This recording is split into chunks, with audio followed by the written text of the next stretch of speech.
And apparently we're live. Ish. I Yay. need to take off my Oh Star Wars hat. no! Hey, everybody.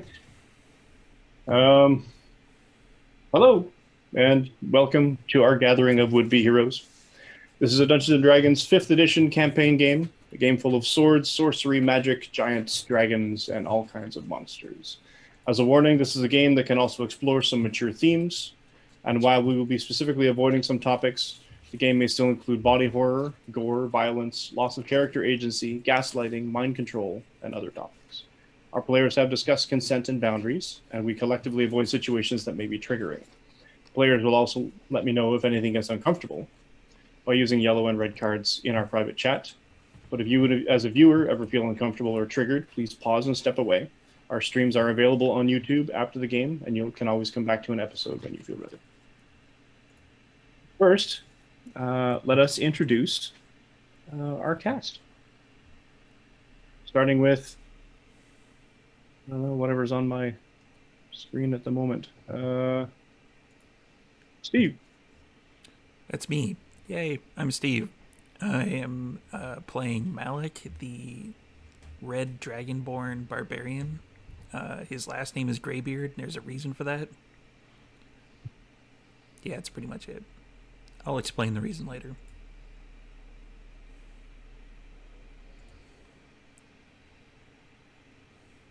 Where are we here? Zev. Hi, I'm Zev. I play Marcos Luceo, Tiefling Paladin. Zach. Hi, I'm Zachary Naldret, he, him. I'm playing Zahana, the half-elf ranger. Jazz. Hello, I am Jazz. I am playing Zanel Duro, human monk. Jacqueline. Hi, I'm Jacqueline, she, her. I'll be playing Dr. Rosenthal, who is a human wizard, and he is he, him. And last but not least, Sarah. Hi, I'm Sarah. I am she, her, and playing Isamina LaSalle, the Order Cleric. And I'm looking forward to rolling some more natural ones tonight. We can arrange that. Oh, So, yeah. last time, our would-be heroes were embroiled in a conflict where they were in danger of being captured by as yet unknown enemy. Zahana the Ranger was knocked unconscious by his assailants. Marcos managed to thwart the attempted abduction of another Count person with some quick thinking and quicker spear attacks. The rest of the party gathered outside the inn after hearing further commotion, and in pursuit of one who fled after unsuccessfully attacking Izamina. After regrouping, halting a fleeing enemy on horseback, and rescuing the enemy's cargo, they captured Zahana and a crotchety old man named Myron Tweed. They set about trying to interrogate their foe without much success. After being sought out by the innkeeper of the slumbering serpent, Alwyn Kraloon and his wife Belba, our intrepid adventurers sought refuge in the serpent while recovering from their fight and pondering their predicament, with townspeople being part of the groups of brown-robed attackers. Who exactly could they really trust? Gathering their wits and their equipment seemed like the first order of business, recovering Zahana's equipment, circling back to the Golden Grain Inn, recovering everyone else's gear, and setting to investigate the Golden Grain itself, which seemed conspicuously empty of all occupants. After a thorough search of the top floor, our heroes dug through the owner's room, finding a stash of jewelry, coins, gems, and valuables in a chest, after setting off a non-fatal trap, and a trap door leading to some sort of basement room, with a heavy door barred from the inside. Throwing caution to the wind, our heroes unbarred the door and opened it to the scent of stale air and decay.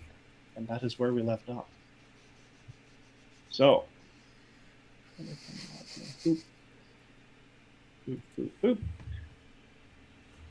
the walls themselves that you can see on the other side of the door are a combination of cut stone and packed solid earth, as if this has been kind of just carved out over time. And it leads, we don't have a map on the feed this time, I don't think. It leads down about 10 feet or so and then turns to the right.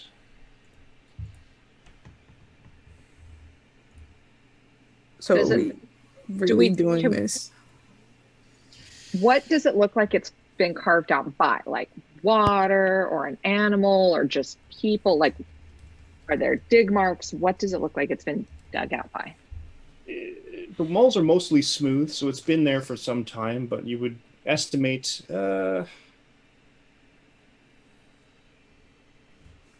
give me a what do you think? I'm not going to say history because that makes no sense. You don't have any tool proficiencies. Weaving tools. Yeah. Give me a basic an intelligence roll.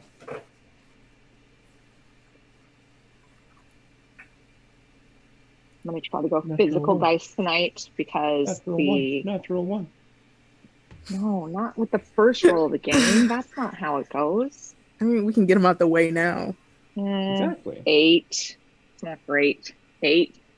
I mean, they're dug.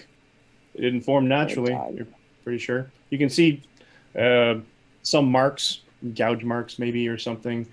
They're largish, so you're probably sure it's not a claw or some kind of digging animal of significant size to carve a tunnel this big.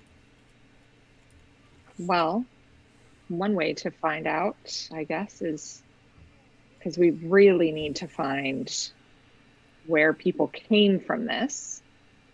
We're assuming that they came from this way. Oh I boy. guess. In we go, right? What could go wrong? It's just a door. Mm-hmm. Well, what's and the I worst think- that can happen. Well, We've got to find where these people came from. Like, That's a loaded bottom question. line, end of the day, we have to know not only where did these people come from, but like where have all of the rest of the caravan gone? Because I have business that I need to get to, and I need to know where the caravan is that we can continue on our journey and get out of this town. So I'm gonna go in. I'm gonna go in about 10 feet, maybe. I'm gonna go to about I'll here. go with you. But as Marcos is walking with you, you just hear, what could go wrong? Oh, well, let's see. Cave-ins, goblins, flood. Just this kind of morose muttering of all the things that could possibly go wrong. Yeah, As, absolutely. as one of the people who wanted to come down here, you probably should not be, saying all the bad things to make us not want to threat those of you that you had to convince to follow you. Like, maybe you ease up on the bad things, because, I mean, I know how to get back to the other tavern. Oh, don't Yeah, worry. I'm sure we'll be fine. Yeah, let's just be It's just positive. good knowing what could happen so that you're ready for it. Well, bad things happen in this life, and that's sometimes the price that we pay. But these people need to be found. We need to find them, and I would like to carry on my way tomorrow. So this is what we're going to do. Hey, Mike, just as a side note, the dynamic lighting, like I can see the whole map. Oh, you know what? I know why I can see the whole map, because you have me. Never mind. That was incredible. Should I cancel that? No. This is me, because you had made me a GM so that I could set up the other screen last week, and Yep. then I just need to rejoin as a regular player, because Yep. now things are much better. Okay. Got a nice sliver of 2 of the tunnels. Right. Okay. So when I'm in this first, I'm just going to walk about 10 feet until I get to the first, it appears to be a fort. And there's one hallway off to the left. I'm just going to kind of narrate for the people who stayed behind. Not shouting, but just kind of narrating for them. There's one row off to the right. That's the right. Isabina would know. I'm just horrible with directions. Off to the right, and off to the left, it looks like it kind of breaks into 2 other pieces. Does anybody care which way we go? Is anybody else coming with us? Like, I'm just going to turn around and like Are they all staying in the I need light to room? come with y'all. Not that I we're showing can't great enthusiasm for see. coming in here. You guys brought torches down, I thought. Okay, Yeah, cool. we can't control the And torches. we had the dancing though. lights. Yeah, Yes. so I will move in.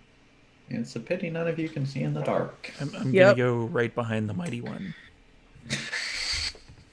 Mine's is Yeah. pitch dark, so I can't see anything. I can see shades of gray. How many shades of gray? At No. least 49. I'm gonna go to the girl who always smells like apples. It's kind of reminding me of home, which is awesome. And I'm just gonna kind of hold out my hand and say, you can come with me. Yeah, that would be great. Thank you. Okay. And I'll grab her hand and bring her with me.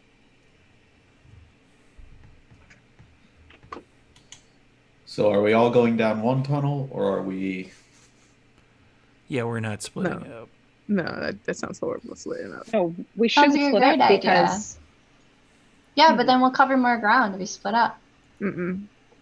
yeah, but we need to get out, and then we don't have any way to let each other know if one of us finds the way out. Sure. Wait, I thought So we were just trying to see what's down here. I didn't know we were trying to leave. We know how to leave. There's the door we came through. well, there might be another way out on the other end. But don't we think the people came It's through possible. here to get upstairs to get to It's- ambush me just a few hours ago while I was trying to sleep? It's possible. There might be another way in. So you're taking the lead. Which way would you prefer to go, right or straight? That's a super great question. Just follow your gut. Let it tell you which way to go. Okay, my gut says to go to the right. Let's go to the right. Okay. Okay, and I'll just go kind of another 10 feet slowly because Zanelle has to stay with me. Yeah. Do I see with my dark vision? Do I see anything suspicious? Are the dancing lights going with them? I can't see anything on roll 20. I mean, I think wait a minute. Rosenthal and Zanelle have torches on them. Yeah. Because I think Oh. they're the only two that can't stay in the dark. Well, Zanelle, if you have a torch, I can thaumaturgy that right up for you. I just didn't want to not accept your offer of like leading me by my hand. I mean, we can hold hands if you're scared. We can hold hands through, but you can hold a torch Absolutely. with your other hand. Let's Okay. do this. Light it up. Sure.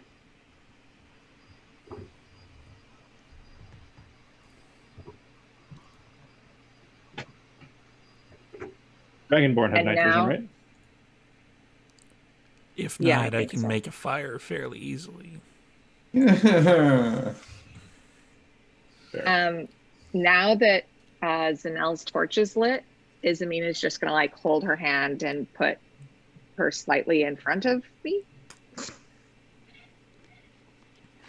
Meat shield, great tactic. She goes with no hesitation. It's all fine and dandy. I want to be downwind of the apple smell. It reminds me of home. Fair. Okay, cool. I can see now. Oh, so I'm leading. Oh. Thank you, Zamina. That's sweet of you. All right. Is there any like sound or anything still? Or is it just still dead smell? Funny you should ask, actually. Give me a perception check. Oh, no. Oh, 9. 9. There's lots of condensation on the walls. The walls are very sort of slick with, you're assuming groundwater of some kind. Okay. Don't move any farther, though. You hear more the shuffling of your companions than anything else. You don't hear anything other than occasionally it'll drip into a small, tiny little puddle on the floor of the tunnel that you walk. The tunnels are narrow, maybe one person at a time, and some, like Malik, have to almost move a little sideways. So swinging a maul in here is going to be a little bit difficult. And the walls still seem to be relatively smooth and seem to be carved out by probably tools.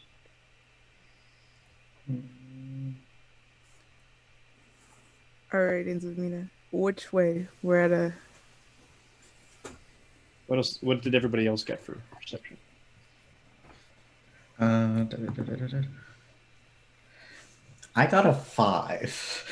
Excellent. So, dice, first roll of the night. You fail me already.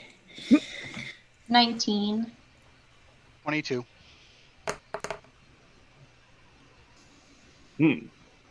Alec? 22. Back here, were the three of you back here, as Zanel had moved up in front of Izamina, carrying her torch. The three of you are left at the back, and you guys thought you heard something down the tunnel to the left, as everyone continued moving down the tunnel in the right. Oh no. Sort of a scratching, maybe? Rustling?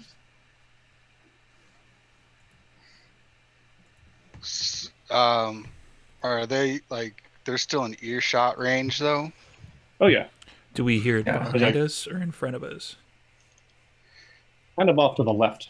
You basically had a fork in the tunnel. Everybody started moving down the right-hand side, and you guys are starting to move that way, and then you heard some scrabbling down here to the left. So I'm going to say this in Elvish, so that if there's other people besides us in the tunnels, it reduces the chances of them understanding what I'm saying. So that, and with the anticipation that Izamina also being half elf speaks Elvish. No, Hey, I'm just kidding. Of course I do. Of course I do. There's something else. There's something down this other hall that you guys went past. I'll just squeeze Anel's hand and Yeah, just we should like go back. What give a was- gentle hug. Yeah. Okay. And then I'm gonna take a couple steps into it, not like leading the charge, just to kind of get a better look of what's in that way. I'm going to turn around and find myself face to face with Malik and just kind of. Kind of staring at Malik's chest. You're kind of taking up the whole tunnel, big guy. Can you back up? Small tunnel. Big dragonborn. He's kind of hunching a little bit, so his lower jaw is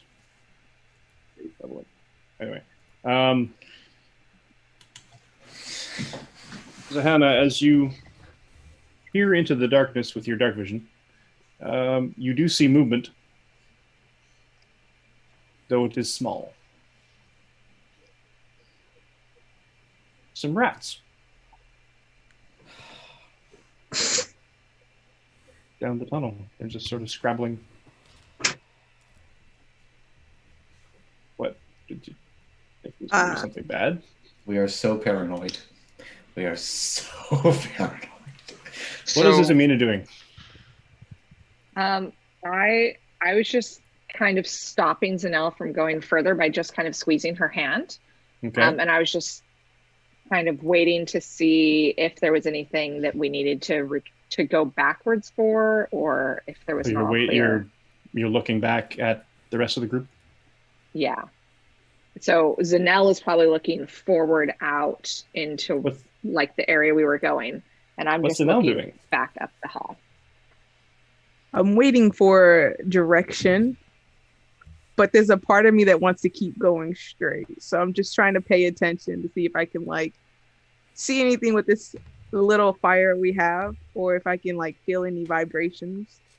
Granted, they're moving behind me, so it's probably not going to be it. But. Okay. I'm gonna move towards the rats.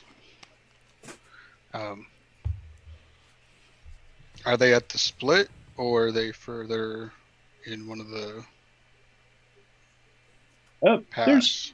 the furthest left. The passage itself, as you're staring at it, splits again into two passages.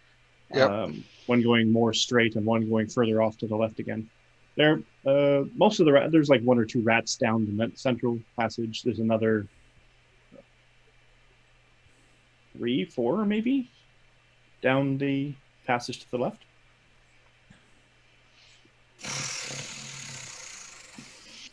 Okay. If you can click on the map, which one has the more rats in it? I'm gonna go down the one with the more rats in it. Okay. The one on the left.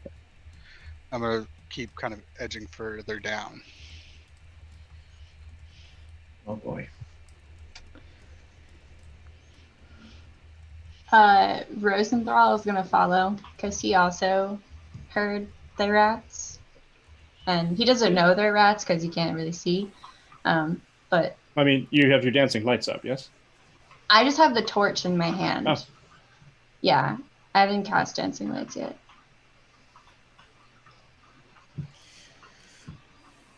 Well, if something attacks you guys, shout. Okay. I mean, Hannah, you can move a little further down into the passage, and the rats detect you, and they start scurrying away. I don't think I'll be able to fit down that passage. You could. It's a bit of a squeeze. You kind of move sideways and duck a little. So, I mean, I from what I would understand is that rats are going to be in the corridors where there were living things, or may still be living things. They're not going to be so much in the corridors where there's not activity of some sort. And we came down here to find activity. So if I'm going to going on that being the correct information, I'm going to continue that.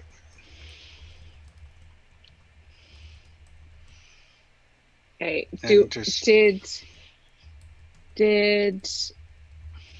So they've all like stepped out of our sight now? They have stepped away from your line of sight, yes.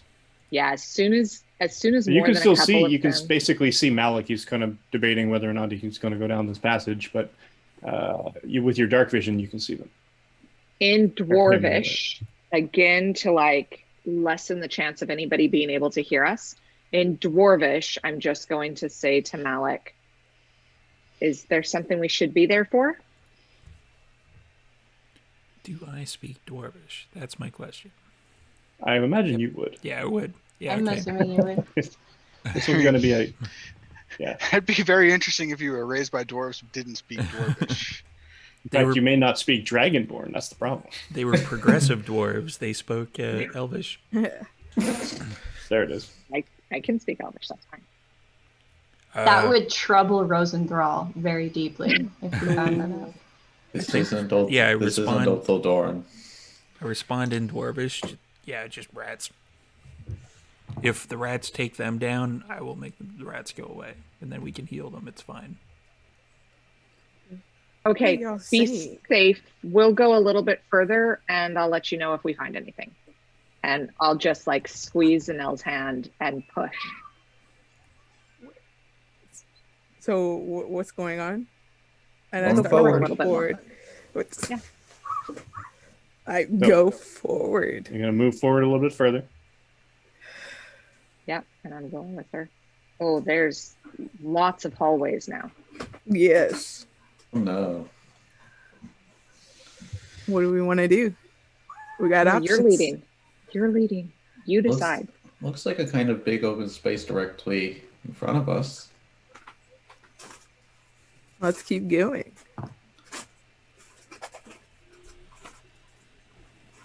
Now,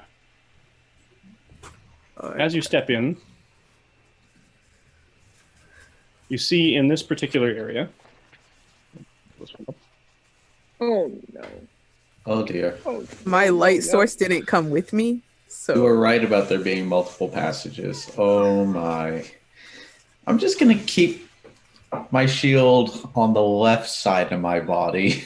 I could have swore we said we're not splitting the party. Too late. So as we're not, we're just looking a little bit ahead. We're not split though. It's fine. We're not split. So as we've moved forward into this tunnel, in front of us, it opens into a larger cave structure. But along our left, there looked like a break in the stone and multiple ways that we could have gone had we gone left. I'm just gonna keep my head on a swivel, looking down these side tunnels. I don't like being stuck up against a wall, and so I'm looking over the room with my shield, staring down each tunnel we walk past, trying to spot if there's anything in there. Mike, can I get my torch to move up with me? Yeah, I will give you that in just 1 second. All right. And I'm gonna put my necklace inside my shirt, so it's like touching my skin, and let go of Izamina's hand and grab my short sword. Oh, just before she lets go of my hand, I'm gonna cast guidance. If she's going to reach for her short sword before she lets go of my hand, I'm casting guidance. We're not even investigating. Jackie, don't put words in my mouth. We're not investigating. We're looking a little further. That's different. Okay? That's investigating. That's just, I've got a bad feeling about this. Sounds like investigating to me. It's definitely investigating. Yeah. You're all wrong, because we're not looking at stuff. We're just walking. I mean, I'm looking down tunnels. But are you not checking to see what's there? Is that not investigating something? Right.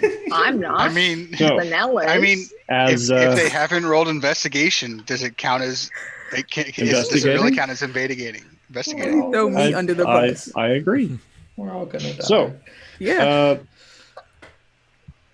One of the first things you notice in this chamber is that there are lots of bones on the ground, on the floor of this dirt room. It's more dug out than other areas. And as soon as I get this thing to open up for me.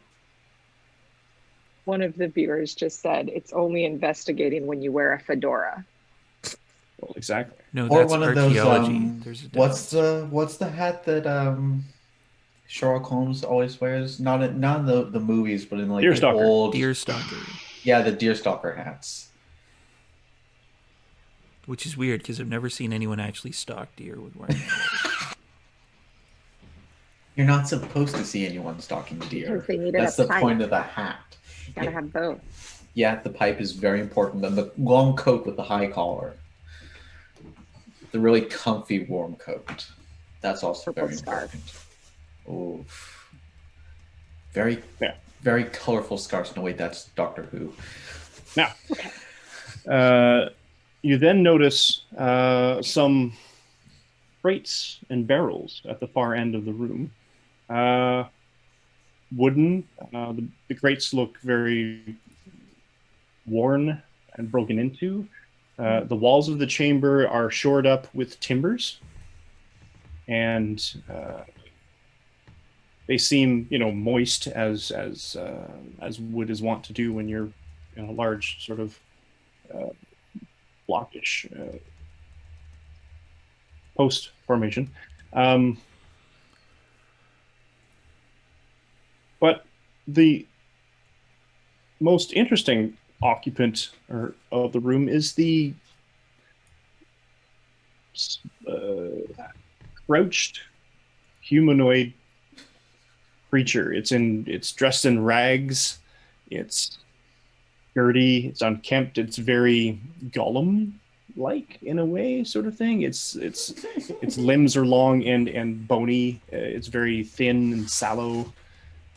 Its hair is matted, dirty and wet, and it's looking away from you and gnawing on Oh something. my god, our campaign pet, you guys. We have to adopt it. No, we I- don't. No, we do not. I Okay, lean if I back. see it. Go ahead, Zanel. I lean back. There's somebody here. At that, And then- it looks up. It looks at you. I wave. No, Roll no. initiative. I mean, what? 17. I'm gonna wait till I hear the screaming, Oh, and then I'm gonna move. This is your idea, and you roll a 1?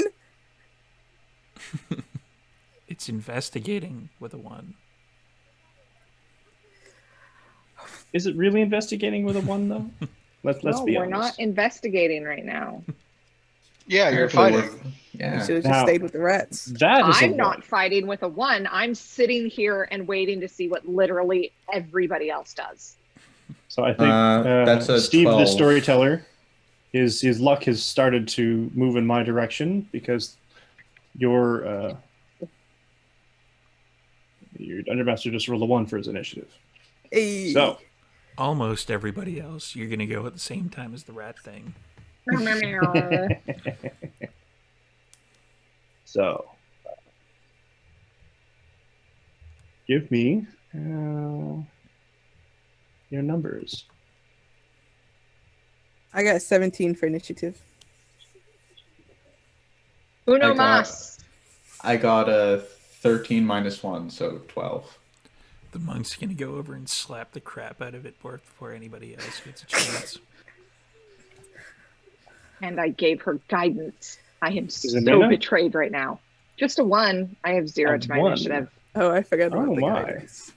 Should I roll mine too? Because I can get over there if I really felt like it. Yep.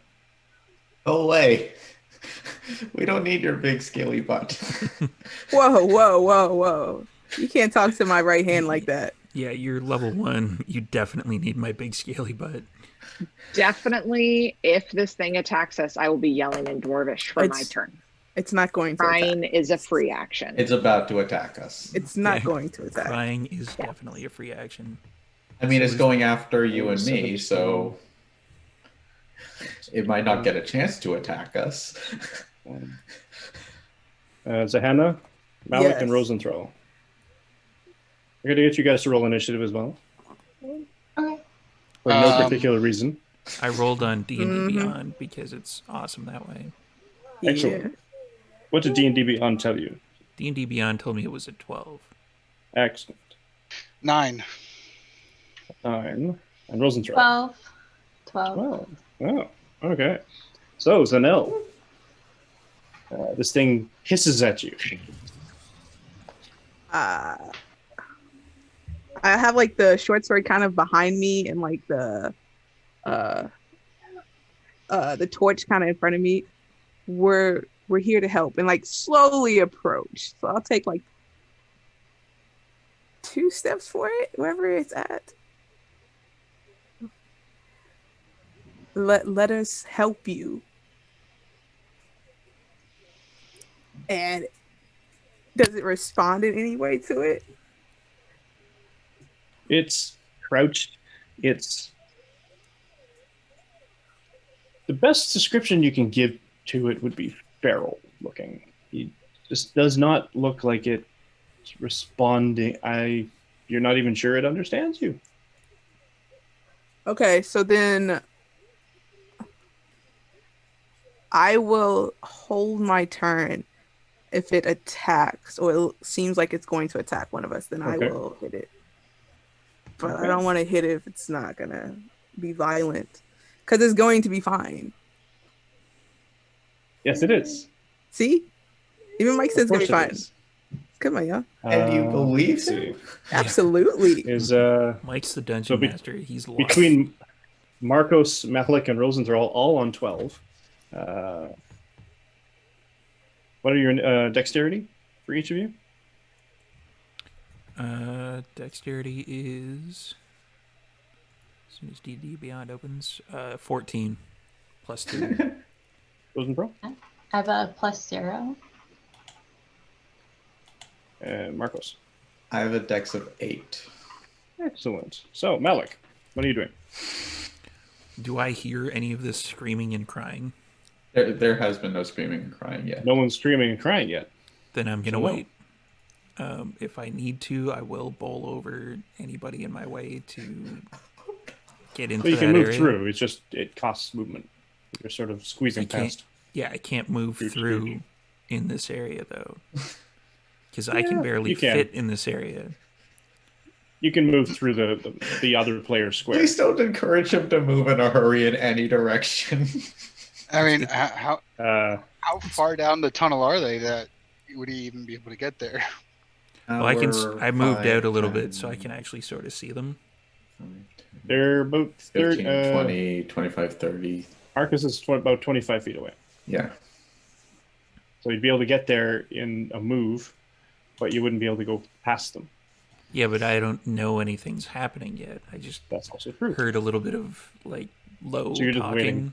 Yeah, I heard a bunch That's of low fair. talking Uh, from Zanel, and then it was just like, and then Zanel is waiting.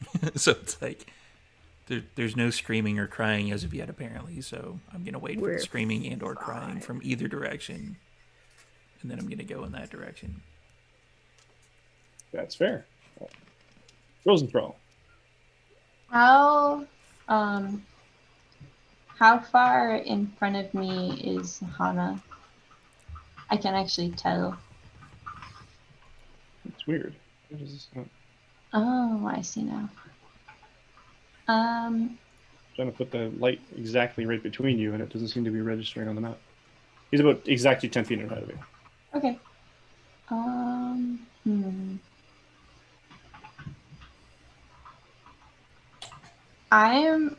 I'm just gonna step forward, behind Zahana, because that's who I've been following, and nothing's attacked me. So It's attacked you yet. That's true. Zach.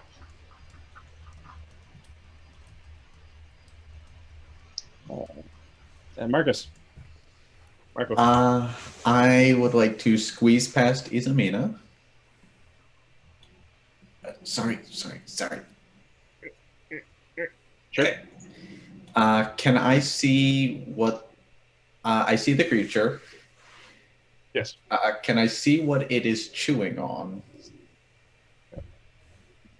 Give me a quick perception check. I mean, on, what dice don't- isn't it chewing on? 14. The bone. Got flesh on it. Does this bone look Chicken-like? human? Chicken adjacent? Chicken cheese. The other white meat? The I mean, I don't. Give me an intelligence check. Okay. I'm not going to make it straight medicine because that would assume it already is human. Okay. That's a 7. You have no idea. Could be a sheep. Could be Chicken Could be- adjacent. some Just other gonna- kind of. Put my shield between me and this thing. Kind of rest the bottom of the shield on the ground as a bracing point, and just mutter, "Well, that's just unsettling." Now you're going to insult it? And I'm going to hold my action, same as Zanel. If it takes, well, probably a little more strict than Zanel. If it moves towards us at all, I'm going to stab it. Dang. Isabina. I get to go before the creature. Oh, wait a minute. Let me just double check. Oh, I shouldn't have said anything. And before me? No, you don't. They have very high decks. I mean, it has a very high deck. Let that be a lesson, folks. As a DM, just let your Don't players give your talk. DM anything. Just let your players talk. It's fine. Just let them talk.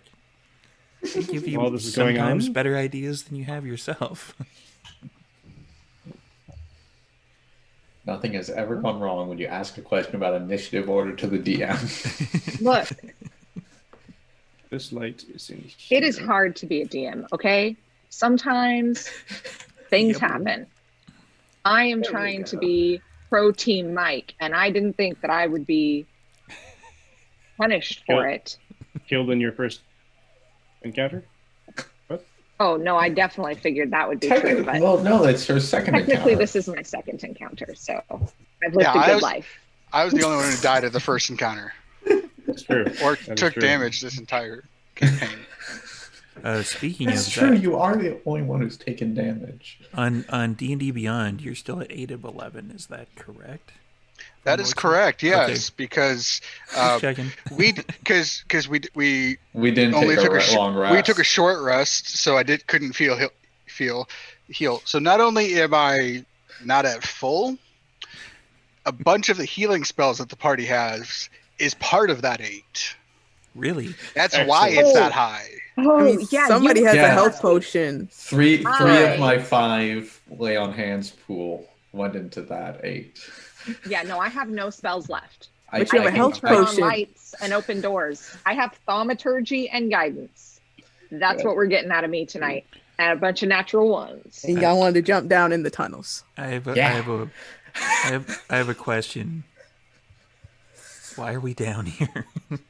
Because Because somebody Because wanted two to. of the decision-making people What can't let could go go of wrong? a bone. Look, here's what happened. We knew that there were people who got into the secret passages of the hotel that we were staying at, of the tavern we were staying at. And when we came back, there was nobody. The place was empty. It was not good. And so we went into like the owner's suite and there was nothing. And actually, I did find like a bunch of serial killer trophies, and that was very alarming. And But then, then you found the somebody- chest, and then you lifted- poisoned someone. Oh wait, me. Two people. And so no. two people. On purpose, Somebody- though. I'm not telling that part of the story, and I'm talking, so you two be quiet. Somebody lifted the rug and found a trapdoor. And we were just like, well, this is obviously how they came into the tavern. And so we came down here to kind of see if we could figure out where they've come from. And that's why we're down here. We are looking for who came in and got and like kidnapped, I guess, tried to kidnap me, tried to kidnap or maybe kidnapped everybody else, because all the merchant stuff is here for the caravan, just none of the merchants. Keep in mind the door was sealed from the inside of the things, not from the tunnel side. That's right. That's So- because they came in through this way and then shut it behind them. Once they had the people, it wasn't a surprise anymore. They could leave the regular way, which is how they were trying to escape for So you and for the smelly one, for Shush Shush and for me.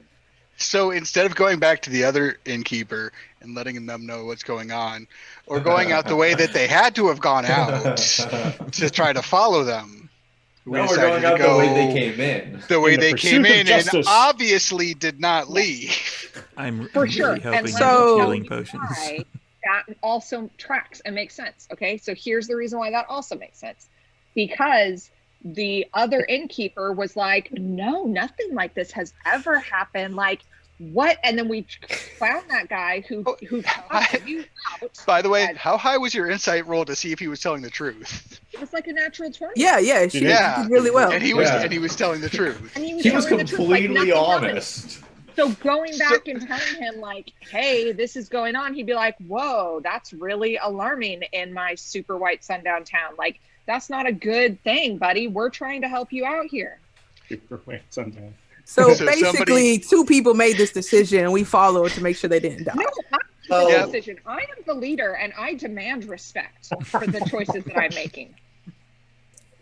Okay, to be This fair, is- Well, Isamina anyways. did make the decision, and Marcos was definitely backing her up on this. And Malik helped me open the door. So see, Malik is also guilty of our impending death. Oh, I'm just opening the door. I'm not. I can only open the door. If you go through it or not, that's up to you. Okay, Exactly. whose turn is it, Mike? It's my turn, I believe. Mm. Oh, wait a minute. I mean, yeah, sorry. Yeah, You missed yours. My mistake. My mistake. Zahana. So I'm gonna move forward slightly, but I'm assuming I see this thing that appears to be in the corridor ahead of me on the map when I go forward like 5 feet. Oh no. Make me a perception check. I have He's not concerns. I mean, it does appear to be blocking the What? path, but He's trying to be quiet. He's not doing a very good job at it, but he's trying to be quiet. okay. So that's the 16. Oh yeah, you can definitely. You sort of see it scrabbling, sort of thing. It sort of scrapes against the wall. It sort of like has this sort of misshapen, crawling on all fours sort of thing. It's got something in its hand. Is it moving towards me in a menacing It's manner? moving. It's kind of moving slowly towards you. But it doesn't seem. Give me I an will animal have- handling check. Or no, nature check, I guess. Make it a nature check. I Just for mean, kicks. that nature check is going to be a 5. I mean, I'm going to give this one to you anyway. It's a stalk. It's almost a stalking behavior. I will kind of signal behind me to hold up as I pull out a bow or my bow and arrows and have one kind of ready to go, Okay. but not act if it does not encroach on me. Okay. So you're readying your action to shoot your bow if it attacks you. If it comes at me, yep. Okay. Now we'll go down to the 1. Zahana, did I ever get my mace? No, you still got my mace, don't you? I believe I do, yes. Oh no. So great. I am unarmed and I have no spells. Wait, don't you have a It's dagger? great to play with you guys. It's just Please been tell me such you an have a honor and dagger. privilege. At least we're gonna stay out of a lot of trouble with Isamina dying. It's true. The They're good. creature Oh, no. creatures start moving up. So Do I hear here for crying? now. Zahana, you can take your shot.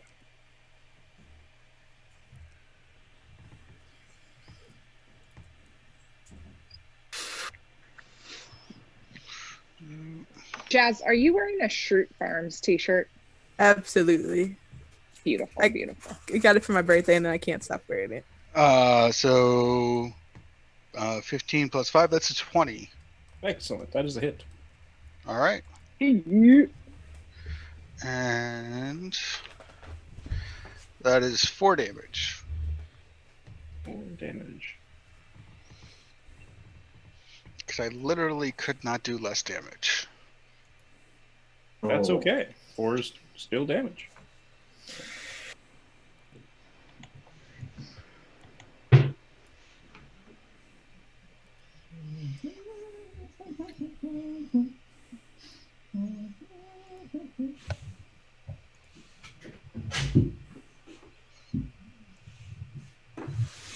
Okay. Where are we? And it continues its move up and leaps at you. Well, yeah, pounces and attacks you with a claw.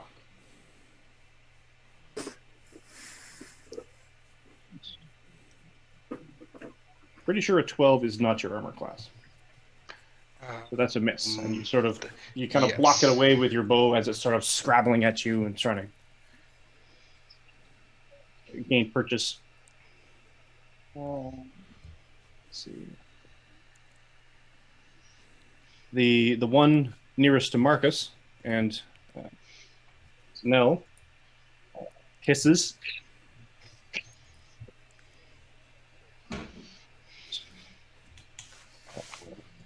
Malik, give me a perception check, and Isamina as well. Okay, it's night. Okay, these are Canadian dice. They've got to make it work. Is it 9? 14? 14. Jazz and Z, I sent you guys a message on Discord. Yeah. I can see them too. Mm-hmm.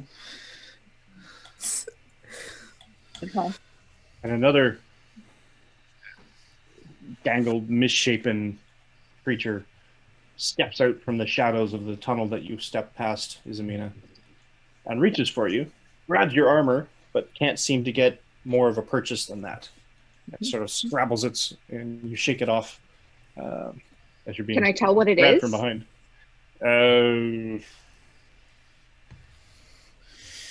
How much experience would you have? I wonder.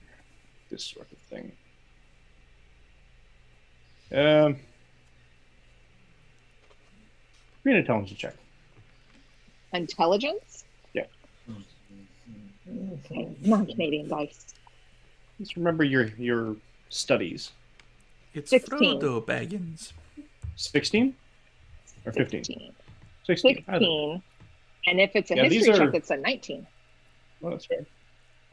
These are sort of, you're remembering some of your studies, the religious, and you're remembering the lessons of creatures that lived far longer than their lifespan should have, and consumed the flesh of the dead, and in and of themselves were changed into misshapen, grotesque, twisted versions of themselves, and basically forced to live their continued existence in almost a cannibalistic or flesh-eating feature. Only flesh would sustain them. These are ghouls. Does anyone have a gold ring? I do. We can just My precious, my precious. give these stinking hobbitses. We hate them. Do they have advantage against halflings? Yeah. Only with a The bite. initial fella is going to leap at the light. He didn't like the light. He's going to try to smack that torch out of your hand. So he moves up, makes an attack roll. Actually, before he does, you both are holding your attacks. Yes, smacking. All right, I'm gonna do a short sword attack. Does a 10 hit? It does not. Shit. 16. 16 does. Pardon me. 8 damage. Wow. Hmm. And can I use Oh, my you. bonus action, or do I only get my attack when I hold? You only get your one attack when you hold. All right, that's what I thought. All right. And back up to the top. Wait. Do I not get a Oh. turn? Oh, sorry. Yeah. Go ahead. My bad. See, this is why you ask about initiative, you guys. I would like to, because there's not much that I can do. I can't shoot a crossbow from here. I would like, and I don't want to step out of his way because I'm very squishy. I'm going to hold my shield, my little teeny arm-sized shield, up, and I am going to use thaumaturgy to cause my voice to boom and echo as I yell through the chambers in Dwarvish. These are not rats. And that's all I can do. I'm just gonna like hold my shield up, hopefully blocking him from being able to grapple me. You need a bigger shield. I'm gonna get you a bigger shield. I'm like Captain America in Wakanda, like just with a little arm shield, but it's not vibranium. You need a bigger shield. I mean, technically I'm they not, were. I'm not that strong. We're gonna get you a They bigger shield. really weren't. All right. Since I held my Back to the top. action, Yep.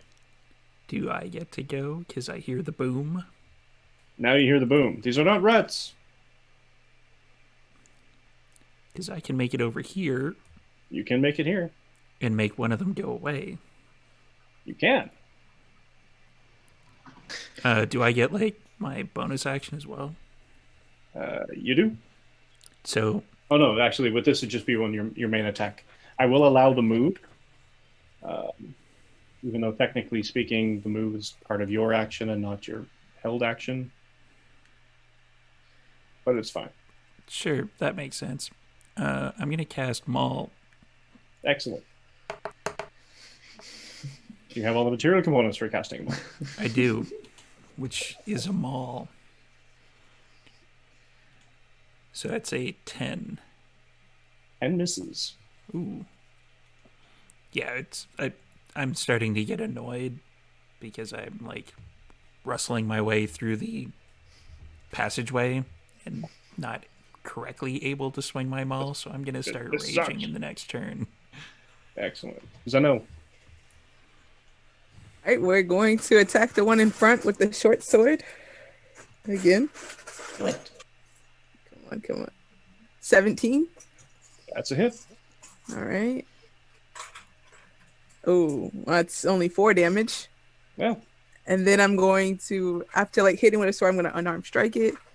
Yeah. Try to hit him in the head.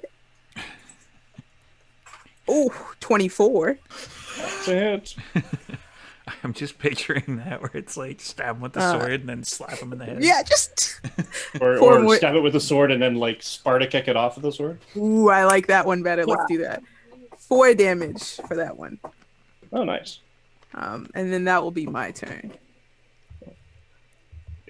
Pulls it. It gets knocked off the sword. It shakes its head. It's like blood running down its face where you cracked it in the nose with your foot. It's not. It doesn't look very happy. Just beat the whole thing I down. tried peace, man. Like, I tried to talk this out. This is your last chance. I've been more than reasonable. Run So away. we'll go with Malik. I'm going to rage. Like to rage. Okay. This thing's making me angry. I'm going to readjust my components and once again cast Maul for a natural 20. Oh, shit. Eh. Delete. All right. Roll your damage. 14. Does that include the double? That includes the double. Yeah, it was D&D 46 Beyond does plus 3. automatically double. 46 plus 3, and you only got 14 out of it? That's a shame. I rolled Well, two that's okay. ones and a 3 and a 6.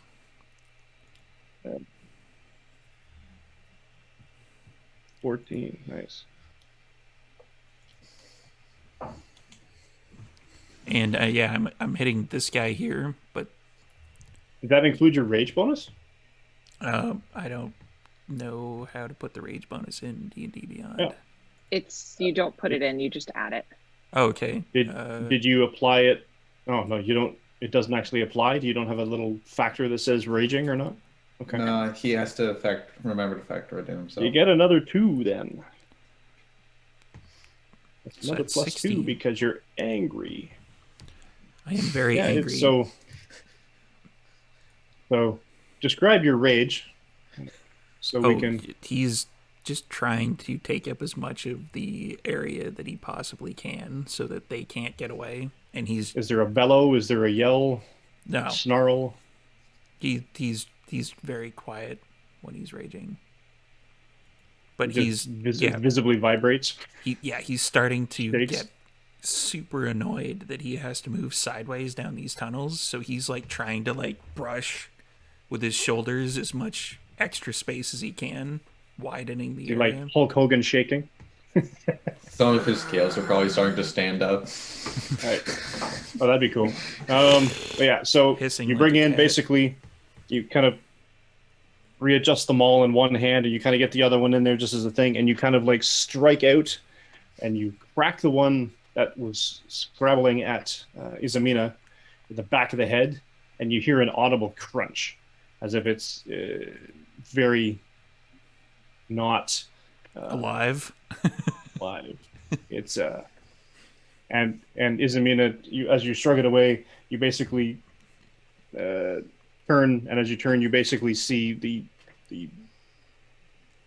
Mack truck that is Malik come barreling down the hallway, and sort of strikes out and cracks the thing in the head, and it basically it looks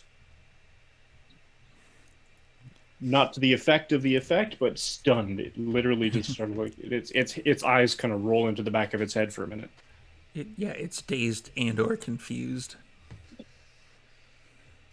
Where are we? Roll for concussion.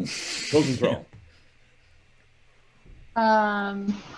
I'm going to step forward, and I'm assuming I saw Zahana. Yeah, you can see it. Like, yeah, okay. Can I reach it though? You could.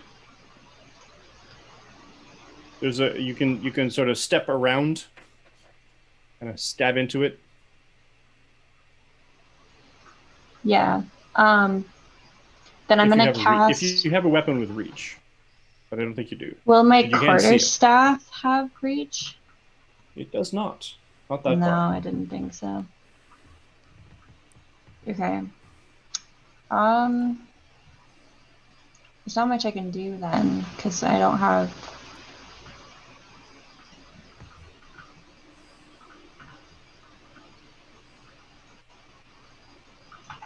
I'm gonna cast. Fireball. No, I can't cast Fireball. Okay, I'm gonna cast Prestidigitation again. In this space, like just behind its like back, and make like a faint, like musical sound, and see if I can like distract it to make it like turn around. That's all I got All right. because I can't reach it. So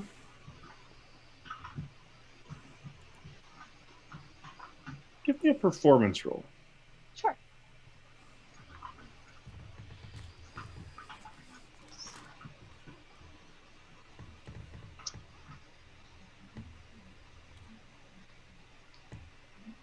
$11. Okay. The sound. Describe the sound. It's a Like a faint, like musical notes. Just like Oh. one or two, just like just behind it. Dun-dun, those. dun-dun. Dun, dun, dun. Dun, dun. Yep. Three. You, to your credit, you sound that you remember the notes from a music lesson. You sound them. It chimes behind the creature, and it does. It turns around. I guess it's This creature's a dumbass. it did not. Yeah, it was. I was giving it a basic wisdom check versus, and it was that luck of the DM is not holding out very well. That's my turn. And Marcos.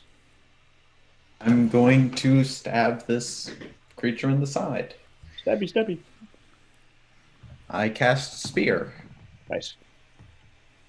That misses. That's a 9. It's a miss. You have to clean your material components before you cast the spear. Are you moving at all? No.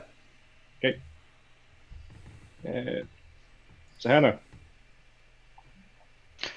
So this thing turned around and is no longer looking at me. Briefly, yes. Does that mean I get like advantage or anything on this shooting him with an arrow? It does not. And also your point blank range. So unless you're a sharpshooter, Okay, so Shoot it with a sword, I think, is what he's you trying get to get across. disadvantage. You get Yeah. disadvantage with ranged weapons in melee. oh, okay.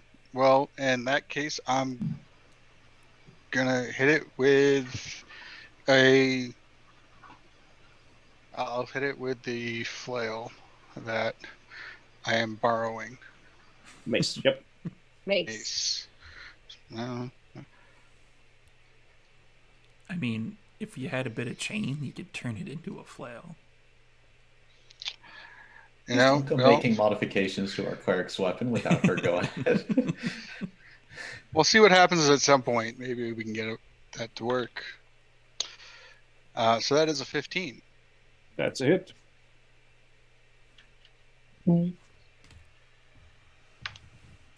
5 damage. Nice. Bonk.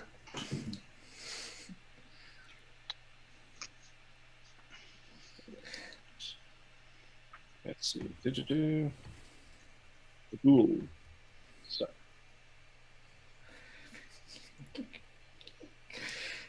The one scrabbling at Zanel leaps up as they grab at you again. It's a hit. 22. It does. A claw rakes across your chest, causing 5 points of damage. I would like you to make me a Constitution saving throw, please. Oh, this isn't good. You have guidance. You do, in fact, have guidance. Okay, it's 11. And guidance is a What's D4. the D4? That's enough. Okay, never mind. You feel some kind of, I don't know, a poison, some kind of ethereal effect. It seeps into your body, and you almost feel like where it gashed across you, it tightens. It almost in a rictus sort of way, but you focus your, as yet not any key points, but we'll get to that. You focus your will, and you shrug that off. That was rude. The one on Ismina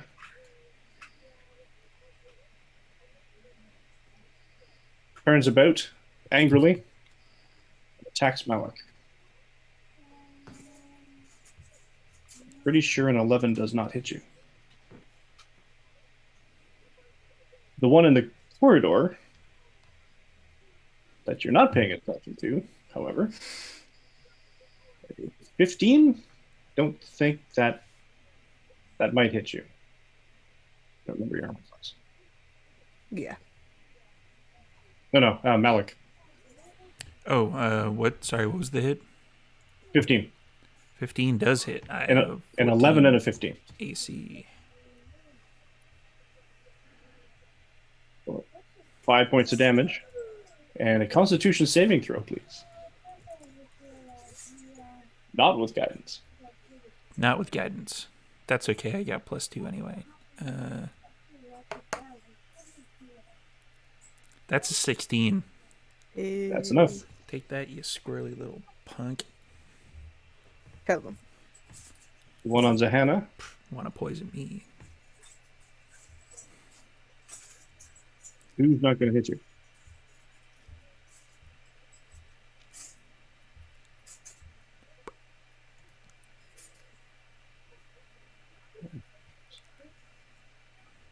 Scrambles out into the corridor. It's almost like he's trying to climb over his compatriot, but he can't quite get there. They're almost fighting at each other because it turned around. and they're kind of almost jockeying for position as they're trying to clamber on, almost fighting with each other as they're trying to get to Rosenthal and yourself. And Izamina. So this one that's in front of me is looking concussed now, but not dead. Yeah, and now you can definitely see a very visible caved-in skull and damage to its upper body where the maul impacted into the back of it. In that case, I am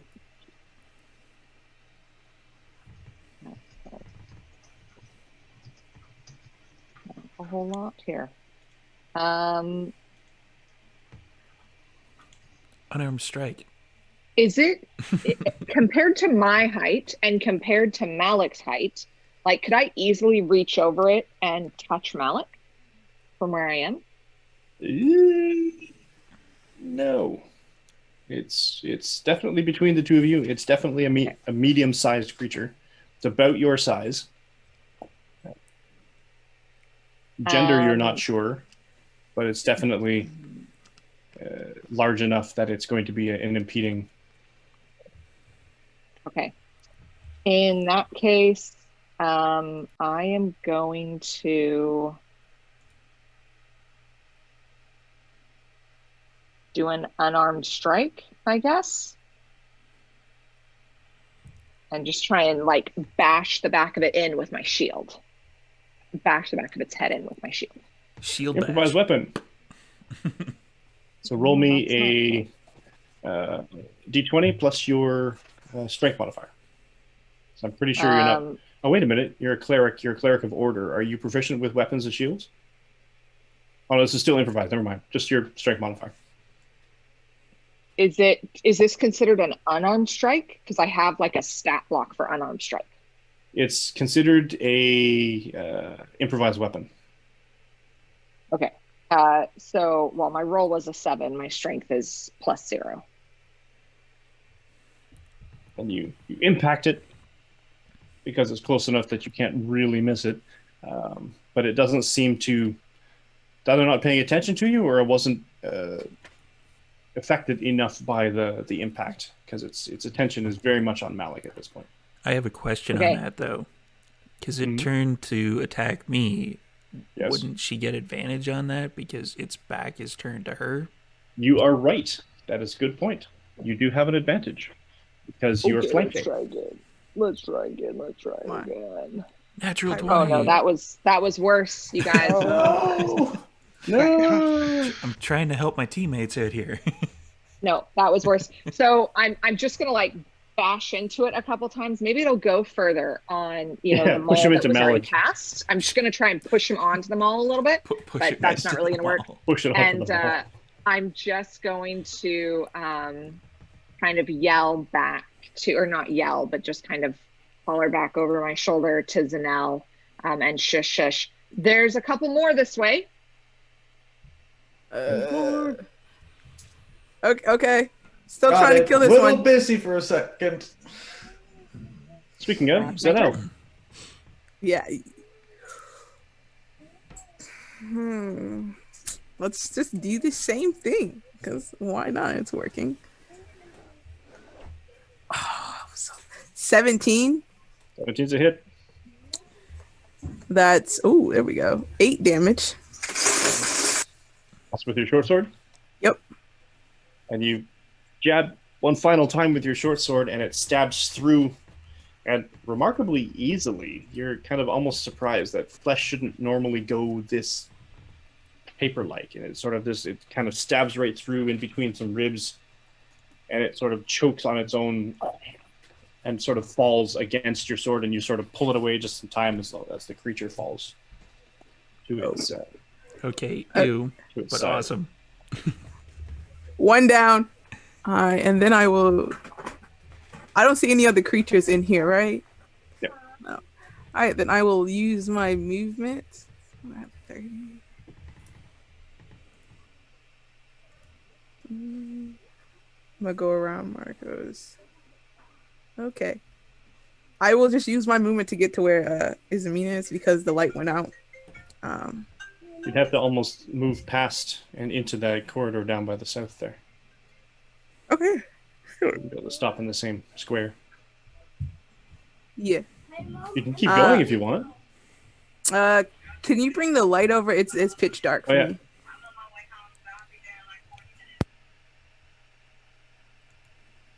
Boop.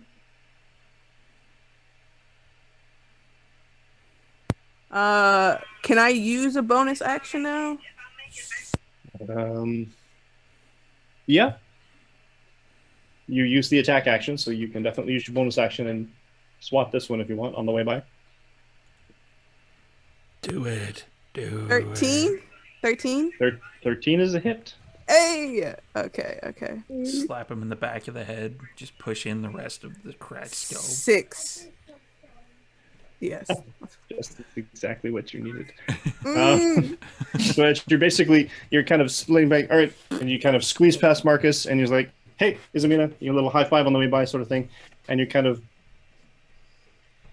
do this sort of side step away, and you come around a big Chuck Norris roundhouse kick around the back, and you kind of smack the remaining bit, and you manage to impact it right in the divot of the skull, and you sort of almost snap it open like a chest. Sort of thing. It kind of breaks away from the other flesh. It tears a little, and it kind of like its eyes roll completely into its head sort of thing, and it sort of shivers for a minute, and it just falls on its face in front of Malik.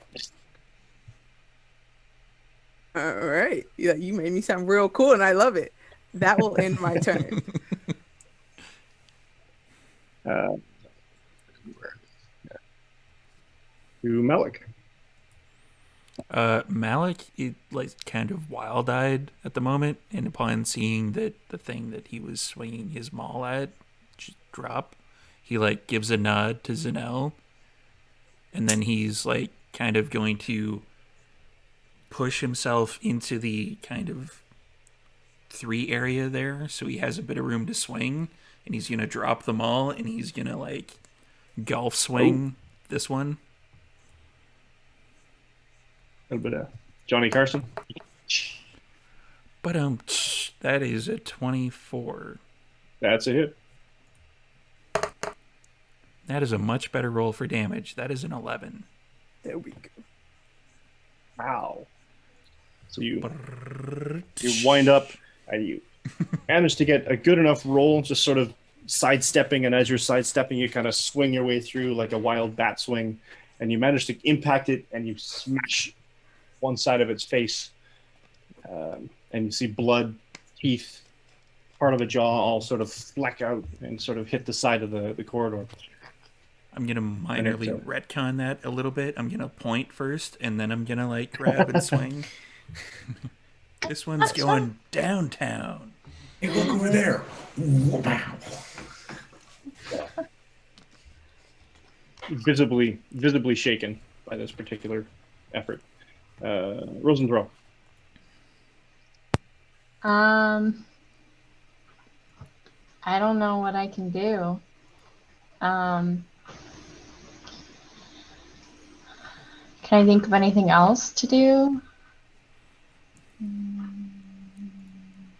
Do you have any Is there- weaponry? I can't reach. I don't have any reach. Oh, Is there space for Rosenthal to throw something past me at these things? Yep. Okay. So I do have 2 hand axes, so they would be reachable to Rosenthal to grab one off me and throw it at the creature. That's a thought. this sounds like an excellent plan, and nothing could possibly go wrong. I love it. Nothing could possibly go wrong. We got this. It's perfectly fine. I mean, Natural 1. it is I mean, a I simple would- weapon, so you do have proficiency in it. Yeah, I still would have disadvantage, would I not? Because I'm still pretty close. Because you're at least 5 feet away and it's ranged. It's a ranged. That's true. It's a ranged melee weapon attack. So if it, yeah, so if it was, if you, And you're not actually in melee. yeah. Okay.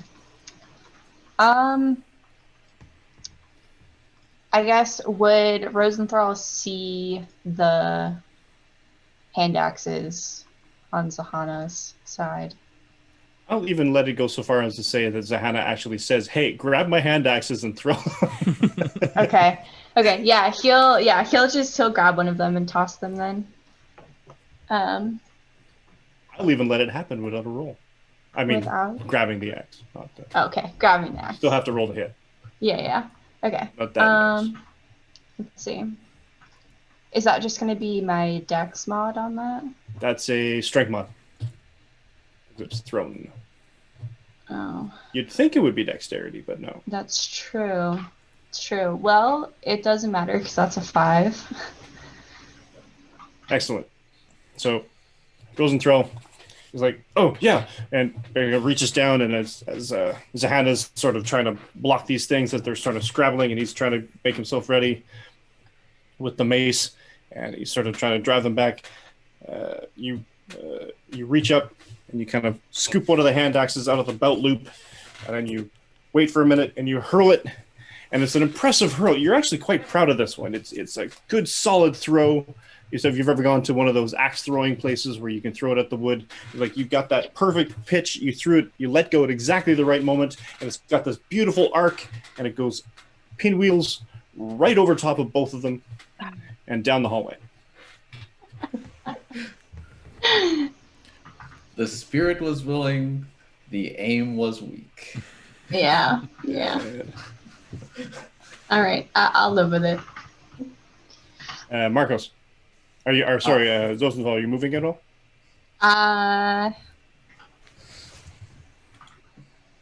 No. Cool. Marcos. So, question. If I scoot past Izumina to stand on this dead guy, Yep. would I be able... Well, for one thing, would I be able to stand on the dead guy? Yes. Okay. Would you say with my spear I can reach this guy here? Yes, because it's a diagonal. It's a diagonal reach. Okay. You're still within that 5-foot range. I'm going to very awkwardly scooch past Izumina. Sorry. Hi, big guy. And I'm gonna kind of lean past him and just, stab out there. Big money, no whammy. That's 11. No. You manage. You step, and maybe it's a little bit of slick. You kind of step in a puddle. You slip a little bit, and you stab out in an attempt. And it just as you it's almost there. It sort of just moves its arm out of the way, and your spear reaches nothing but open air. You stepped in brain. Probably. Slurk. What? Sorry, dude. That is, brain is incredibly slippery, so yeah, Hannah. probably. So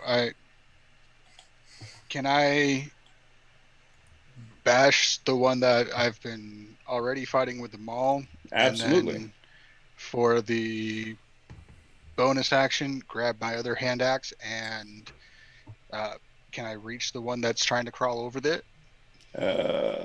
It'll all be on the same attack and the same guy. Okay, so yeah, I'll still Unless use you my kill him. bonus. Unless I kill him, I'll use my bonus action to hit him with the axe, and if I kill him, can I use the bonus action to hit the other one with the axe? Absolutely. Does that seem like a fair trade? Yep. Okay. All right. So this is for the mace. That is a 16 to hit. That's a hit. And that is a 2 to damage.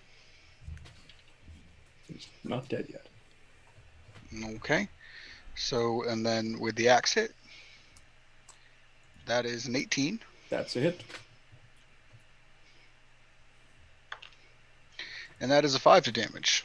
Excellent. and you're pummeling into this thing while its compatriot is trying to scrabble over it. It's not having a good day. It's not very happy. And, You guys are being really mean to it. and then Beating up my after, monsters. and then after hitting it with an axe, if I can do a little flare action, I'll try to reach back with it so that Dr. Rosenthal can grab it and try again next round. All right. Speaking of, oh no, it's not next round yet. The ghoul. Sorry, you were saying? No, I'm just saying it's not next round yet.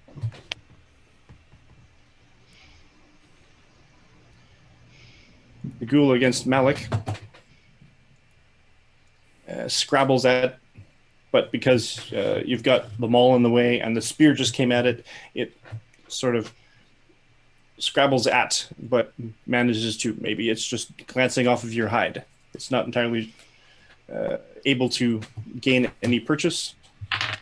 One on Zahana rolls a 3. It's so- intimidated by the anger, really. Yes, it's a mindless, cannibalistic, undead thing, but it's definitely intimidated by your shaking rage. Yep. Yep. That's the way I see it, too. Let's go with that. Also, thanks for the bits, Art Hard Studios. We'll see you in a bit. Ooh. Get it? Bit? Zanel, give me a perception check, please. Yeah, I'm great at these. Guidance. 15? 15. There's one coming up behind you. So you are not surprised by it. Hey. Which way is it coming? It's coming up the tunnel towards you. Coming up the tunnel towards you. Let's Down just- here. It's my turn, right? We'll be in a minute. Izamina. Cool. Well, since they're taking care of all that, that's great. I'd like to go see what's in those boxes over there. I knew it. I knew it. We're getting beaten here. It's like, just a minute. Are you sure you're not a rogue? Going through Halfway the dead. Okay, Okay. I have an explanation for this. loot the body. No, this is one of those like Diablo 2 things where it's like you go to click on the enemy, but you accidentally click on the thing that opens Yeah. right Yep. beside you. Or you and click on whatever it dropped. Yep. Yeah. Yep. You suddenly just pick up a mace for no reason. Don't worry, I'm sure it's not a mimic. Look, Sure, it's not trapped like last time. I can hit something with nothing, with no bonus, and not hit something because we know what my rolls are going to be. Or I can go do something which may come up with something. Or my third option, please let me know if this sounds good. I can throw purple vapor, like a vial with purple vapor or green glitter at you. Would anybody like to volunteer for some scientific experimentation? Marcos would love it. I'm going to open I those would crates. not. Yeah, All right. for the glitter thing, that would put me into another dimension of anger, really. He has evolved to a You- frenzied rage. You kind of make sure that the room is sort of definitely, there's no other means of entry into this room. You kind of go over and you're kind of just popping the rest of the lid off the top of the crate. Yep. All right, so you kind of just you wedge a bit of your shield into the corner sort of thing, and it's pretty easy because it's sort of almost the moisture down here, the wood itself is half rotten. You kind of just pop the lid open. Some of the boards sort of break away a little, so it's sort of the crate itself kind of splits open, and it looks like sacks, but the sacks have been chewed into long ago by rats. There's grain all over the floor, and it's that sickly was it bergamot smell, the rotting grain.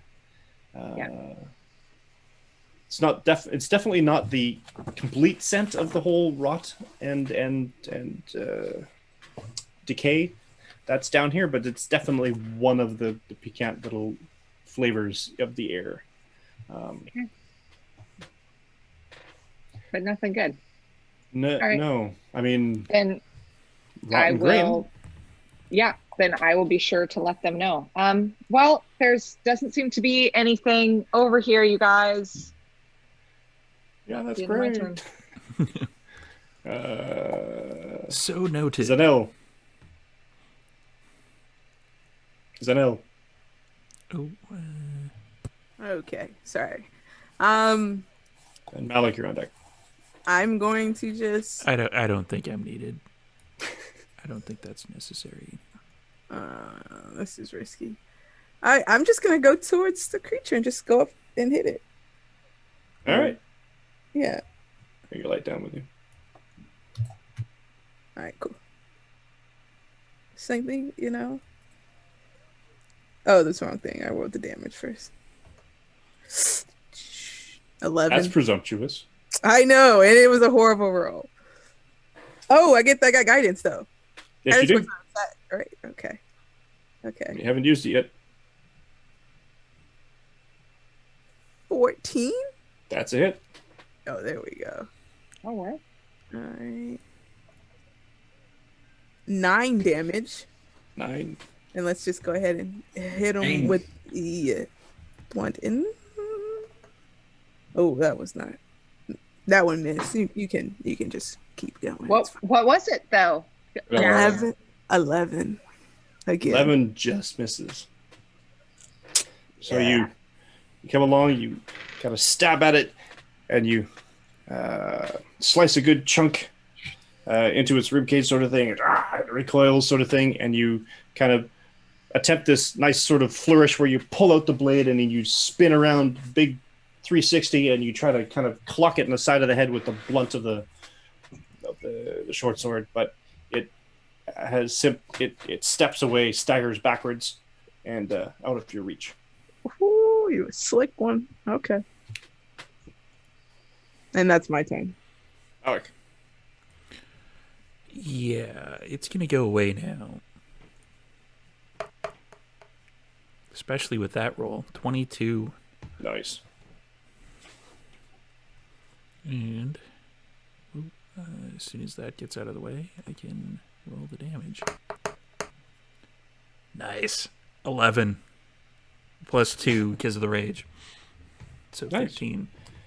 And you basically you step back a little bit because you remember this, and Marcos, you kind of see him sort of hauling back. You step back instinctively. He winds up and he gets this big full arc, and he kind of follows through with it, and he uses his own momentum and his own body weight to kind of swing through, clobbers the ghoul into the wall, smashing into its chest, and you almost turn the maul sideways to get a good solid blunt because you've seen how fragile these things are. So you turn it right into the blunt and you just kind of mash it into the wall like a big potato masher or one of those garlic presses.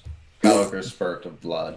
Yeah, it's definitely one of those things where you like kind of take the flat hammer and you're crushing garlic. Yeah, exactly. You definitely smoosh it into the side of the wall. It crumples into sort of like, and it almost like slickly peels off the wall and splat onto the ground. And that's another one. Are you moving at all? Do I hear any other combat going on? Yes, you can definitely hear both sets of combat. Was it okay? So is it this Zanel way? has gone down this hallway and she's striking and attacking something. Then you can hear Rosenthal and Sahana down the other way, somewhere down there. So that would be down like this way, right? Yep, that way and down this way. Okay, so The direction where the ghoul was from. So I could go either way? No? Okay. You could. Yep. That's way too long. I'm going to go this way. Yeah, I'm going to brush past Zanel, Yep. I believe. Yeah, and just sort of like, kind of like a, excuse me, and then like squeeze past. Okay.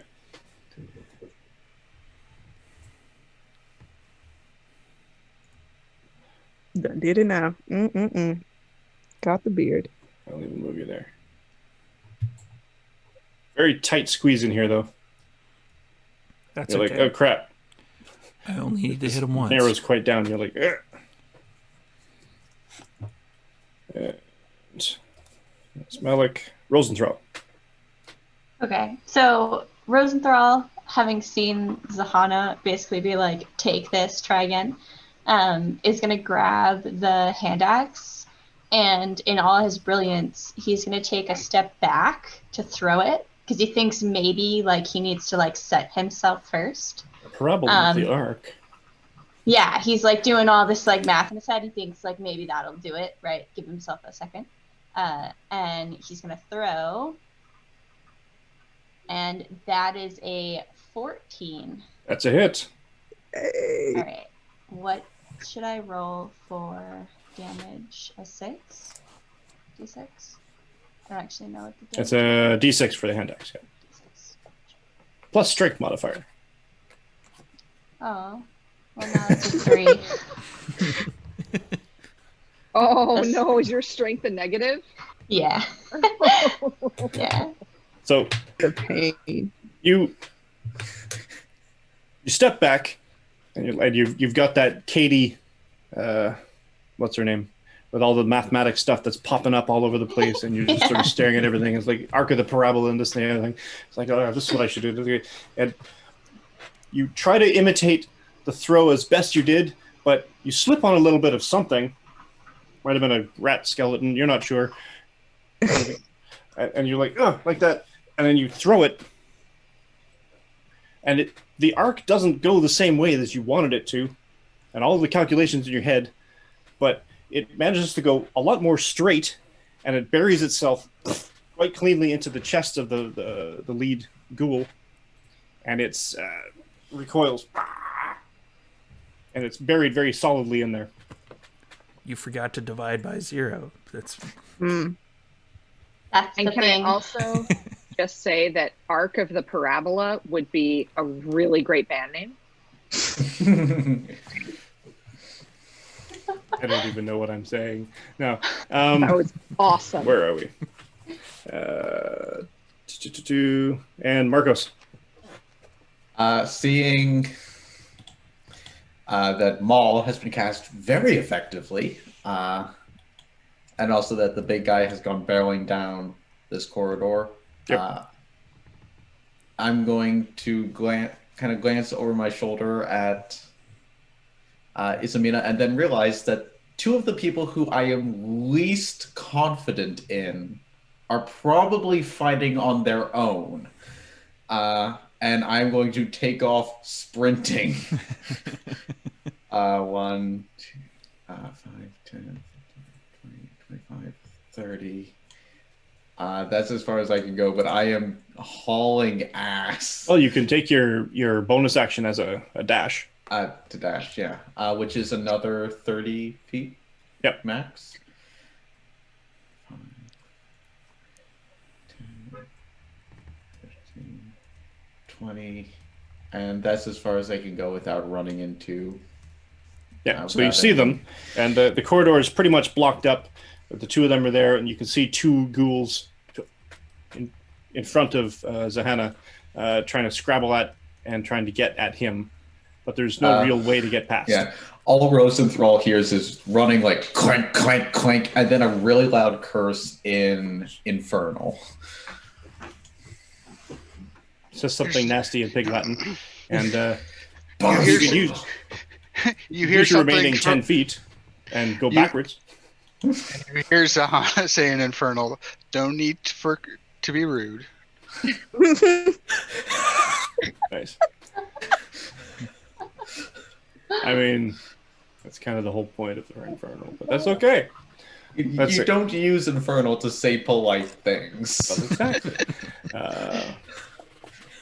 Where are we? Zahana. So the one that we've been bashing on is still moving. He's not happy, but he's there. Leader. I would like to smash him again, and can I use a bonus action to Grab the hand axe. grab the hand axe and chop him with it if possible? If you kill it, I'll give you the hand axe as a free action. Okay. I don't think I hit it with the mace though, because that is a 9. Ooh, no. You swing. You manage to impact the side of the cavern, but not the ghoul in front of you. It's limping now. It's just sort of ducking out of the way on principle. Speaking of, he's going to try his best to scrabble at you, and I don't think a 12 hits you. It does not. Yeah. And well, that's a no. It's a 4. That's terrible. I love it. No, I it's know. great. 4 It's is terrible. great. Keep You're it up doing like that. Wonderfully. Yeah. I need people to donate so I can get advantage. 10 bits for. All right. Wow, how this works. Somebody give me a subscription and I'll get advantage. I don't know, whatever. So up to Zanel. Subscribers get to pick the monster. No, That sounds up. scary. That sounds so scary. What? But it has to be like on the chart for first level adventures. Yep. It's like all those games where the viewers can influence what happens in the. Exactly. No. Figure 10 subscriptions, you get to pick a monster. Hey, if you look at the link that was to the Tiltify for Jasper's Game Day, there are a list of donations. We still have it open until Sunday. It's Yes, still we do. open. Ooh. So, if anybody wants the DM to roll with disadvantage, that's $25 donated to Jasper's Game Week. I will abide by that. Legit. My rolls are already terrible, but we can make them worse. I love the energy. Or charity. For charity. For charity. Or you can choose to give advantage to anyone, including the dungeon master.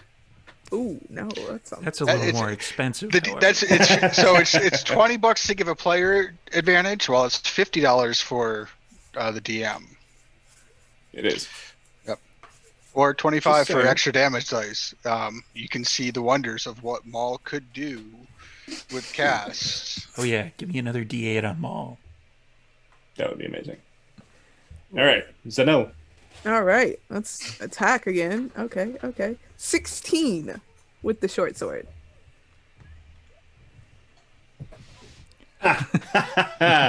And 16 hits, but Hyrule Gardner in the chat. I'm pretty sure Steve didn't use the disadvantage from Sunday, so it rolls over. Wait, for me or for him? Oh, it's for the dungeon master. Always for the leader. Yeah. And you know what? I will abide by that. I love it. 5 damage. 5 damage. And then bonus action. Oh, that's a natural 1. That's a bad one. I mean, it's not bad. You somehow managed to punch past it and you punched Smal. Oh, no, I'd rather hit the wall. Let's have you hit the wall. Or you Yeah, okay, slip, cool. Whew. I mean, I'll take the hit. and it grabs your arm, blocks it, jabs you behind the armpit, and slaps you into the wall like a judo block. It's terrible. You're like, where the hell did this guy learn martial arts? Okay. Let's do this. And it says something like, "You're not a Jedi yet," or something. It is Don't May do the this 4th. to me on Star Wars Day. Like, I just It's May heard. the 4th, yeah. All right, now I have to kill you. All right, like my father before me. What? Yes. Oh, so now I am your father. All right. No. Plot twist. All right. Where are we here? So no. So that's why you got no letters after Malik. you arrived at the monastery. Actually, No. wait a minute.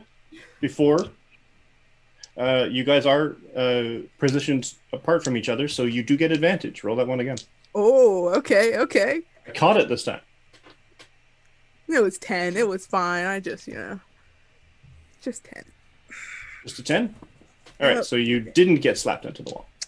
But you still missed. It's all good. All right, Malik, Still kill hurt. it. Yeah, considering it's kind of annoying the mighty one, I have to make it go away. How tall are these caverns? Like, is my head kind of brushing the top type thing? Nah, not quite, but you're not going to be able to do an overhead swing, though. Damn. All right, I'll just do the kind of force it out, hit it with like the top end of the maul. That is a 14. That's a hit. And that is... Why is this not clicking? There we go. Ugh. That is a 5 damage plus 2, so it's 7. That's all he needed, right? That's all he needed. I rolled double ones. Like, it's literally the least amount I can do. That's all you needed. So again, you're like, hey, this worked last time. So you push your maul out with a good amount of force. You even take a step forward and sort of do this nice little sort of spear lunge. You crack it in the back of the head, and the whole thing kind of goes snap. And it just sort of like tumbles almost into this weird sort of somersault roll and sort of flops it at Zenel's feet, sort of thing, almost like its head is sort of buried in the sand, only it's not because it's bent underneath. And it's sort of the whole body just kind of like flump. Who's a Jedi now? Not Anakin. What? Oh, you didn't have to do that. You didn't have to do that. You get a seat on this council, but you are not a Jedi Knight. Where are we? Do I hear the other combat, though? You absolutely can, yes. Can I run to the other combat, or as close as I can get? 5, 10, 15, 25. Yeah, you could get right behind. Would you be able to move me? Because I can't see can move you on this map. I move right out his way if he needs me to. Oh, this is going to be real squishy. You were saying something, Sarah? I was just wondering if my turn got skipped. Oh, did it? My mistake. Because I go after everybody. After the ghouls. Yes. All right. Yeah. Sorry, my mistake. Let's rewind that back. What you doing? And I just have really important actions to do here. Did I investigate all of these crates or just the one? Just the one. Because then I'll 6 just seconds of investigate combat. Another one, please. You can investigate another one. Sure. A crate or a barrel? A barrel this time. A barrel. Did you just make a crate and barrel joke? Because that's awesome. I'm full of them today. It's awesome. Beautiful. My rolls are terrible. Thank you, Hyrule Gardner. They're going to be even worse. Is there any of these crates and or barrels that look like they haven't been like gotten into yet? Well, the barrels don't look like they've been broken into. Okay, then I'll look at a barrel. Both the crates look like they've been chewed through. Okay. The barrel feels like it's full of something. You kind of jab your shield into it again. You pop the lid open, and the most acrid, sort of the worst possible. I mean, if it could go moldy, it probably would have by now. Sort of wine, but it's definitely vinegar now, and it's definitely not. Probably not consumable, but definitely acrid. Definitely sort of really hits the nostrils and like, oh, wow. So you can lose a couple nose hairs in this process. Couple nose hairs. Well, I'm pretty convinced that none of this is going anywhere, so I'm just going to wander back down this way. Just kind of casually jaunt down until I find Zenel. So, and just say, "There's nothing there." There was everything okay here. There was a donation of $25 to give Mike disadvantage. Another one. I love it. Oh, very well. Thank you, mysterious donor. It's not an actual play without some viewer input, right? Right. Where were we? Malik Rosenthal. Oh.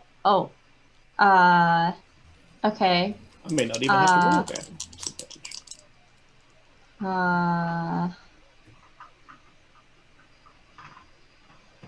Yeah, Rosenthal, just out of ideas, is gonna pull that dagger out of his pack that he had stole off the dead body, And he's just gonna toss that also because that seems to He's be like going just so well. throwing everything out of his backpack. Yeah, he's just gonna.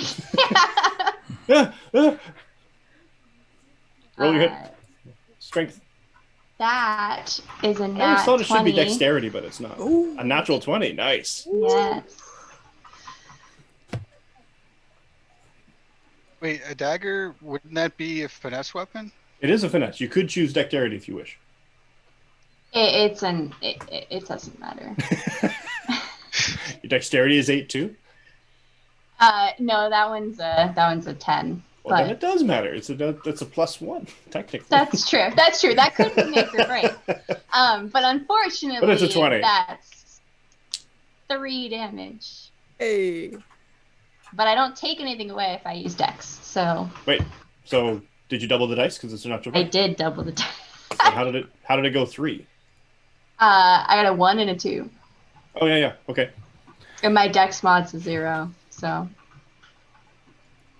And you guys are just hitting these exactly the way you need to. So Rosenthal basically in a bit of desperation because you're kind of blocked in, you get a little claustrophobic because Marcos is now behind you. You're like, oh man, I'm penned in. I have to get by people, and these things are still coming at me. And you like haul off your backpack. You're like, ah, and he's just digging around. Your hand comes across the dagger. You pull it out, and it manages to slip out of the sheath, and you just hurl it out of sort of sheer instinct, and it tumbles through the air, and it sinks itself all the way to the hilt, right between the eyes.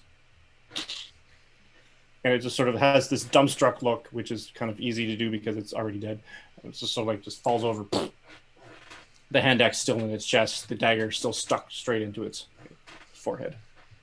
amazing. That's my turn. And that guy is It's time. out of there. The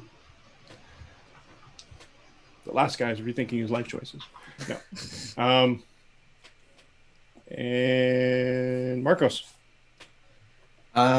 So I have a wizard and a ranger between me and my target. Yes.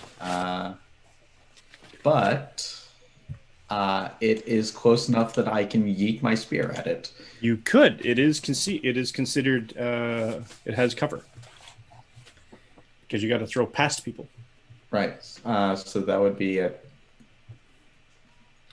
not a disadvantage. A higher. No, it DC. just gets a bonus to it. Bonus AC. Yeah.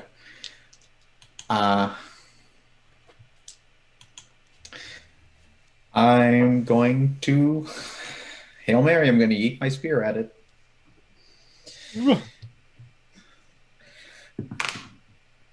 That is a 21. That hits. For 9 damage. Nice. And you yell out. Rosenthal sort of steps to the side as Hannah sort of goes flying instinctively past the ducks out of the way. ears. The spear flies true, strikes it right in the shoulder. It snarls out, scrabbles at the spear. Would I be able to? So it's kind of in between two squares. Is this space open right here? Technically, no. Okay. Technically, it should be right there. Boop. Okay. If it wasn't there, Malik Yeah. should technically be right behind it. I would have run past and been like, haha. But I will end my turn because Ooh. I attacked and I Zahanna. can't shield barge. All right. So I'm gonna bash this one in the face, and if I can, grab a I'll let weapon you. from the dead thing, I'll allow it. or the deader thing if they're ghouls. And I don't know how those work here, but to smash, that is a 14, It's a hit. and the damage on that one was a 1. Thanks for the raid. Level up TTV. Woohoo! All right. Grabbing weapon 2. What is easier to grab, the dagger or the hand axe? Probably the hand axe. It's sort of sticking out with the handle. All right. Hand axe is a 12. That is a hit. Yes. All Take right. him down. 4 damage. Excellent. And you're beating into this thing, and you reach down, grab the hand axe, slash across its chest, and it screams. And it goes. And I am attacking with disadvantage.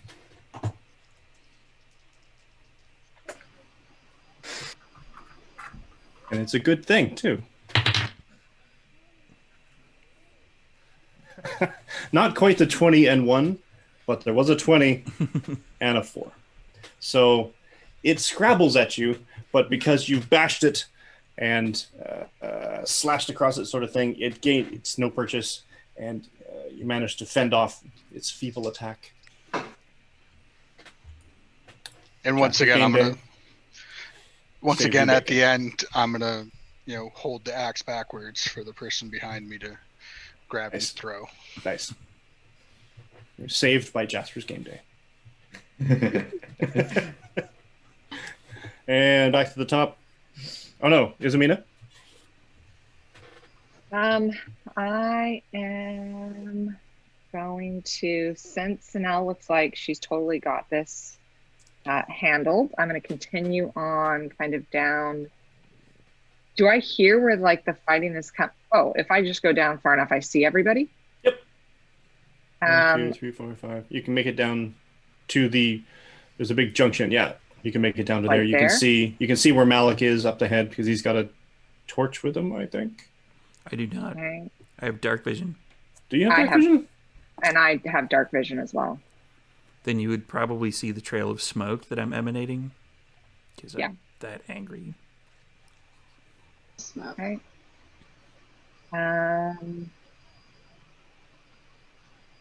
Dragonborn do not have dark vision. They do not. You do not. Then I probably have a torch or something. Then you have a torch. You see the torch. And the smoke. I don't really have anything I can do because I've led us down here while being out of spells. Go leader. And out of weapons. So, but did we say Malik is maybe holding a torch with one hand and casting Maul with the other hand? It seems that way, yeah. Basically. Let's go with that. Or he drops it. I am going to. Malik, is it at your feet or is it in your hand? It's probably at my feet at this point. Are you going to throw the torch at the ghoul? Is it at your feet or is it closer to the monster's feet? Probably at my feet. Oh, that would have been Oh. so clever. All right, then I will just grab my first weapon that I've ever thought to use. Crossbow. And I just lost my headphones. Can you still hear me? Yep. Yes, We can, yeah. I'm going to grab my Headphones. crossbow and aim at Malik. past Malik. I have dark vision. So past Malik. Is that reasonable? Or Yep. is he covering? It has up? cover. It has some cover. Unless you roll a natural 1, then it's really unreasonable. Well, we know that that doesn't happen. So it's As a leader, she would never harm her team. Of course not.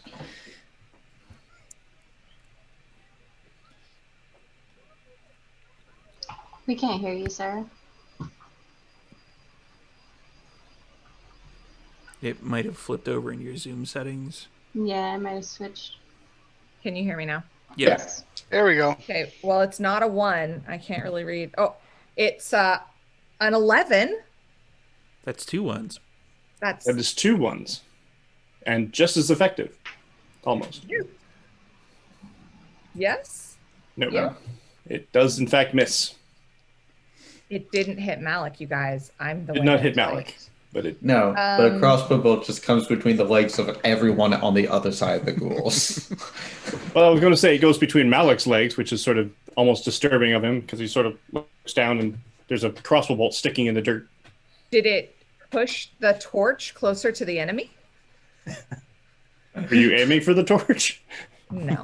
Yeah, no. In that case, I'm just gonna say, don't step on that. I need that back. And that's my turn. Excellent. Zanel. I will just try to head down and find Isomina. Where? All right, your torch with you. Okay. And I don't see anything, so I will hold my turn in case a ghoul comes. That works. Malik. Finish it. Yeah, Don't break my spear. I'm gonna make it go away with Maul. That is a 15. That's a hit. Since that's a hit,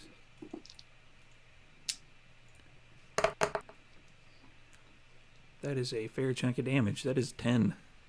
That's enough.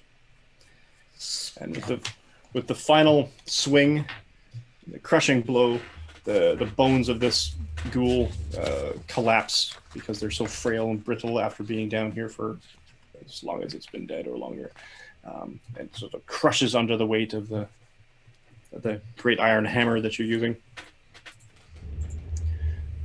And now you are all encountering the next. You're basically left with nothing but silence. The dripping of the cavern, the dripping of into the little puddles, the breathing of your companions, and sort of the rustling of your own cells and your equipment, but no other scrabbling can be heard. I think this is a good point to take a break. So we'll be back. Excuse me. We'll be back in, say, 5. Where we can find out what's in the cave.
Oh, no. And we're live again. Hey, welcome back.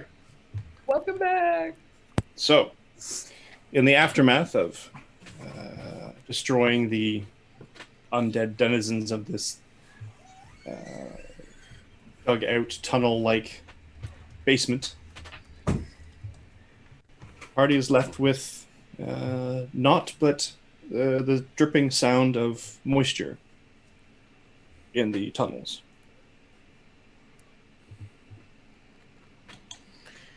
And lots of little side passages.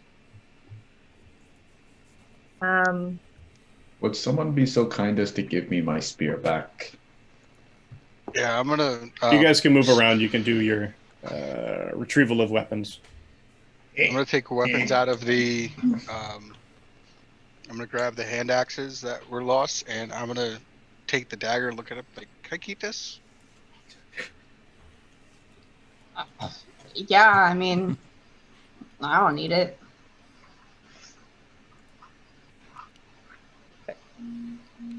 I will go join Zanelle, you. can you see? I can see that seat now, right now. Because you've got your torch. Yup. As Zanelle is kind of moving past me, I'm just gonna grab her hand again and I'm gonna drag her down this alley. Where are we going? We're going this way. Should we invite the party? Yeah, I'll yell back in Dwarvish and then again in Elvish. Down this way. It might be the way that we're supposed to go.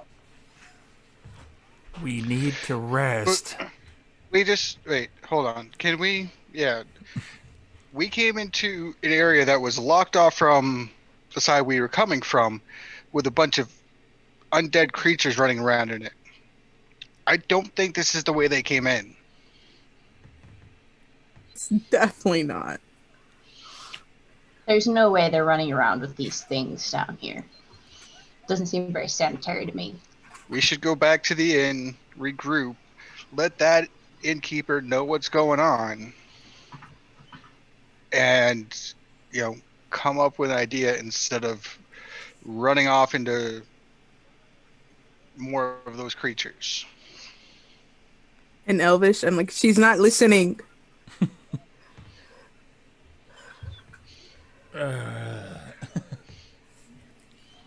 Well, might as well follow. And walking past, grab my spear and just casually yank the spear out of the dead ghoul.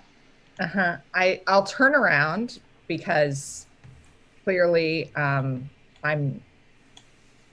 legit do not want everybody upset. And I'll just say, look, I understand that you may not be convinced, Sahana, but we have to find our caravan. We have to find those people. So where do you think they are, if not down? Like, where do you think they are? Okay, so let's look at this though. This was barred off from the side that we came in, right? Yep. Okay. And you said that they came at you from a wall inside your room, and it didn't come down here. It came outside. No, is that right, Mike? What's that? The way to get the secret passage went into the main area, right? Or we don't know where it went. The secret passage to that back hallway where your room was? Yeah. That led to another room. Zahana, you're right. It didn't come down here, but when we were in the owner's suite, we found the crate and I'll hold up the satchel of gems. I hold up the box that we got from that room as well. Yes, exactly. But they did not. There's nothing to show that they came in this way. These creatures that are running around are not evidence that something did not come through here. They came in a different way, which means they probably went out a different way, which means coming down here did us nothing but got us into a fight with these creatures. But we don't know why people were taken. And if people were taken for some kind of ritual sacrifice, then having ghouls as part of the entourage of grossness would make a lot of sense to me. And all I'm suggesting is we look down this hallway, which seems to be the last place that we saw, and just see what's at the end of the hallway. There were dead bodies.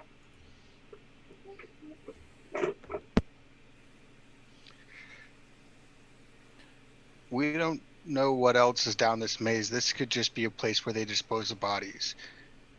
It's clear that there's other ways in that they did not. There's no evidence they came through here. But what if We haven't found somebody... any. We haven't what found if anything.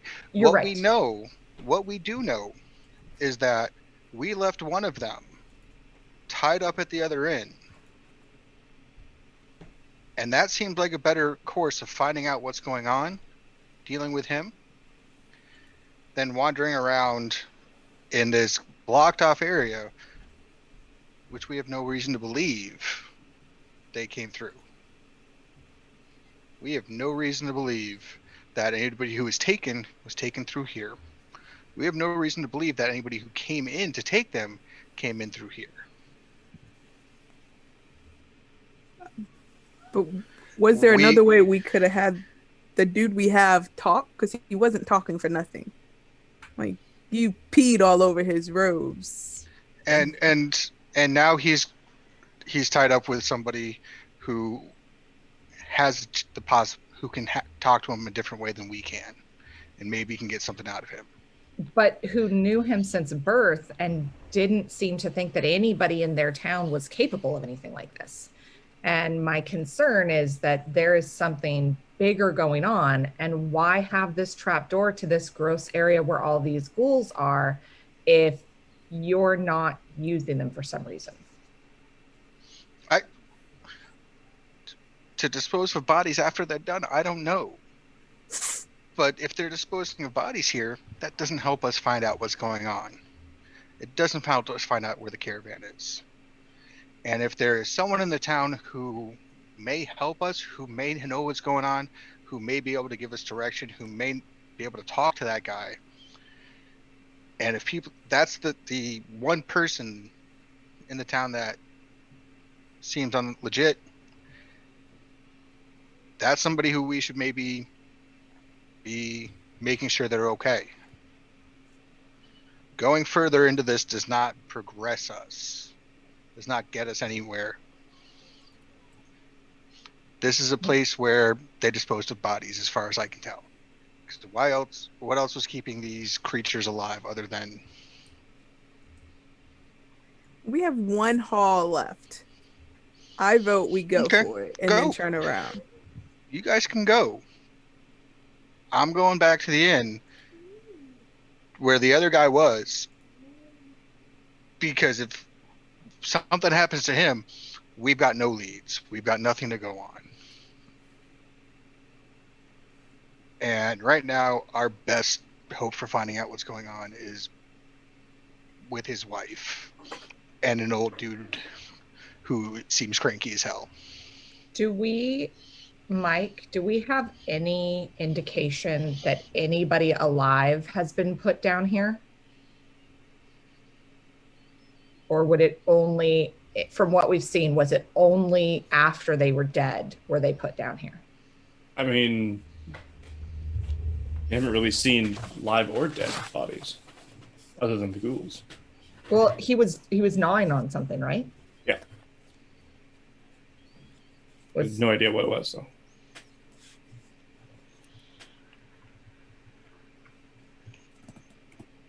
Zahana, you're speaking a lot of wisdom. My fear is that there could be somebody alive. If this is where they're putting people after they're done with them, there could be somebody alive down here. There could be some alive things that we don't want to run into. How hurt is everybody? What is everybody looking like? I'm at half health. I'm Half? fine. I took a hit. I mean, I'm a little banged up. I can live. Jackie, how you doing? Rosenthal hasn't been hit at all.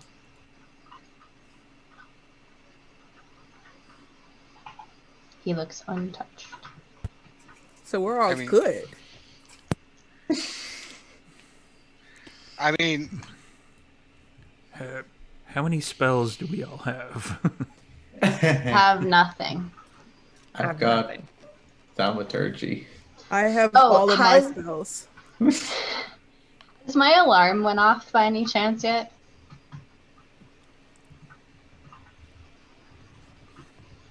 I believe Mike, we that's a can't hear question you. for Mike. I get 8 hours. Am I with muted? it. We can hear you now. That's weird. Cool. Yep. Nope. There is no alarm yet. Well, nothing is upstairs, so Well, if we're going to check this one last corridor, perhaps someone who hasn't been injured should go first. Yeah, I can go check it. I need to find the truth. I am going after her Zahana, please Right. give behind. Izamina back her mace. hands over the mace, and I'm gonna go head out. And I'll be right behind Zanel and Izamina. Okay. I will walk another couple of steps just down to see if I see anything. In fact, you do. Hey. Oh no. More crates, more barrels. Oh no. But the remarkable Nice. thing about this particular area is that it contains. The first thing you see with this statue is that it has a human face. But that's where its resemblance stops. The remainder of the body of this large serpentine creature seems to be that of a thick giant snake Nope. Oh no. with a human face. Oh no. This particular statue is made from several tusks of ivory, all sort of carved in and carved together into an intricate piece, and seems very well done. It's very, very ornate, very intricately detailed. In my studying and all the years that I've studied it, do I recognize what this would be? Give me a religion check. I'm not a divine cleric, you guys. Also, Six. thanks for the raid, Northern Lights Gaming. A 6. You have no idea. Do I know it's religious? No, not even. It's a snake with a human head. Snake. All right. Oh, boy. Long shot. Would I've ever heard of it? Religion? Okay, yeah. That's not fun. I'm assuming that since I'm third in line, I can't see. You can. I mean, I do have proficiency in religion. It was feel free to 5. roll. It was almost 19, but it's a 5. That's a 6. With my +2. We're getting snake with a worse. human head. It was sick. All right. Well, Malik comes that's- up. He's like, "Oh, that's what that is." Go away, Malik. No one asked you. Clearly, this is what this is. You guys not know this? Right? Okay, I'm just going to make note that it is what it is. And if there's nothing else, I am not going and opening those crates. You guys, they smell really bad. There is nothing salvageable, and we'll turn around. And within a couple of actions, we're behind Zahana. Okay. Yep. And I Sounds good just, to me. if I can catch up with Zahana at some point, I'd just like to talk to him.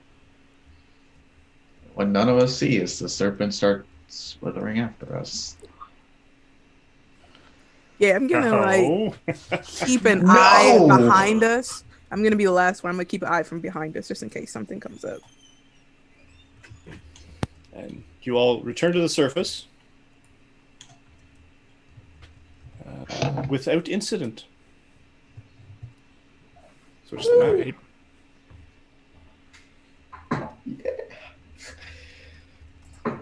First floor. Marcos is exhausted. I'm already regretting not going in to touch the statue, y'all. I feel like there could have been something magical. I feel like our life is richer and happier for not touching the statue. Agreed.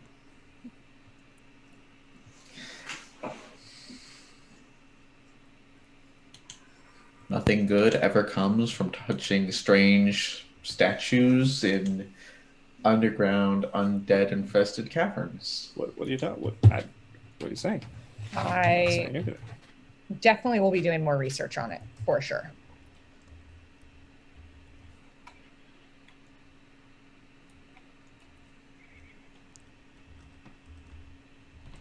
So what's the new plan? I suggest we go back to the other tavern. And my immediate suggestion would be we get some sleep. We have been in multiple fights. I'm assuming I'm a bit of ways ahead of them since I didn't go into the other room and turned around and went back towards that tavern anyways. I thought I switched the map. I did. Yep. Yeah, you're all up top.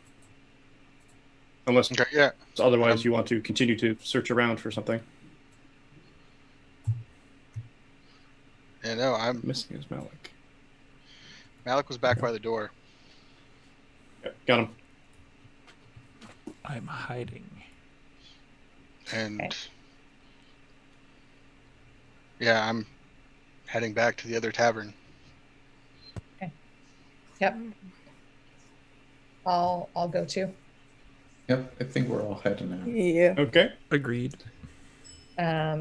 And if I can, like in the streets, I'll kind of run and see if I can catch up with Sahana. Cool. Is the other inn at least a mile away from this Oh, no. inn? It's like across the bridge. Okay. It's not that far then. 5-minute walk tops. Okay, then my alarm is up for, I'm assuming at least like another 7 hours.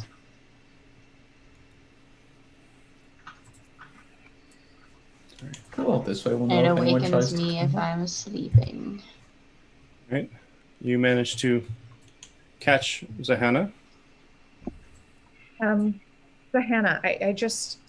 first I want to tell you it was just a statue. And secondly, I completely understand. Everything you said made a lot of sense. And I'm kind of on this quest. So it's really hard for me to just let go of the unknown. And I just wanted to say thank you for talking to me earlier today and for I know that you've been hurt and I'm really sorry that I can't do more for you. And I just wanted to say thank you. Oh yeah, okay. I'm just, the only person we got in this city is, or in this village that is, seems reasonable. We've left him. I tried to go down there. Maybe I got a little frustrated because we went down there for nothing. I mean, he's been cool with us. He let us crash, and for a little bit and hang out. Didn't charge us anything. Didn't he didn't jump down our throats when we had somebody from his village tied up with his own robes, soaking wet, and he believed us. And I'm just trying to do right by that guy. I can very much understand that, and I appreciate that. It's good to know that there are good people after both you and I have been attacked as guests and visitors to this town. So I can understand that. I mean, when we tried to question that guy,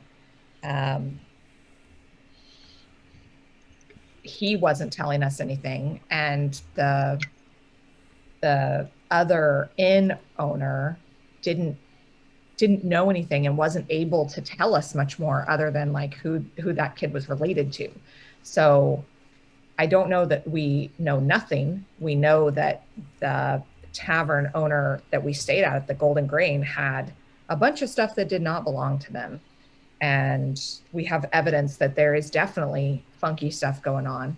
And since there's no other law or sheriff or anybody in this town, you know, we are going to have to find the caravan people ourselves, because I don't want to just leave them here to die. So anyway, I just wanted to say thank you. And I totally understand that you were frustrated and you had every right to be. Let's go talk to the innkeeper and let's see if he knows a place in town that can hold all the missing people. And maybe that'll be a lead to helping finding them. Awesome. Let's do that. And I will reach out and cast guidance on Sahana.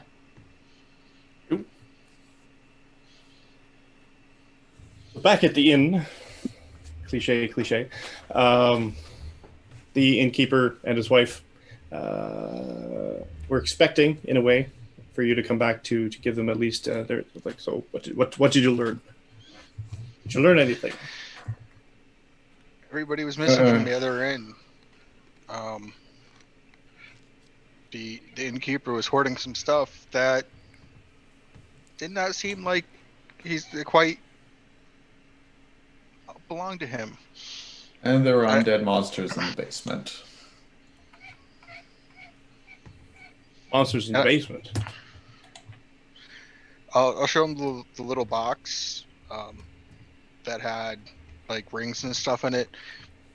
Maybe it's missing a couple from when I picked it up.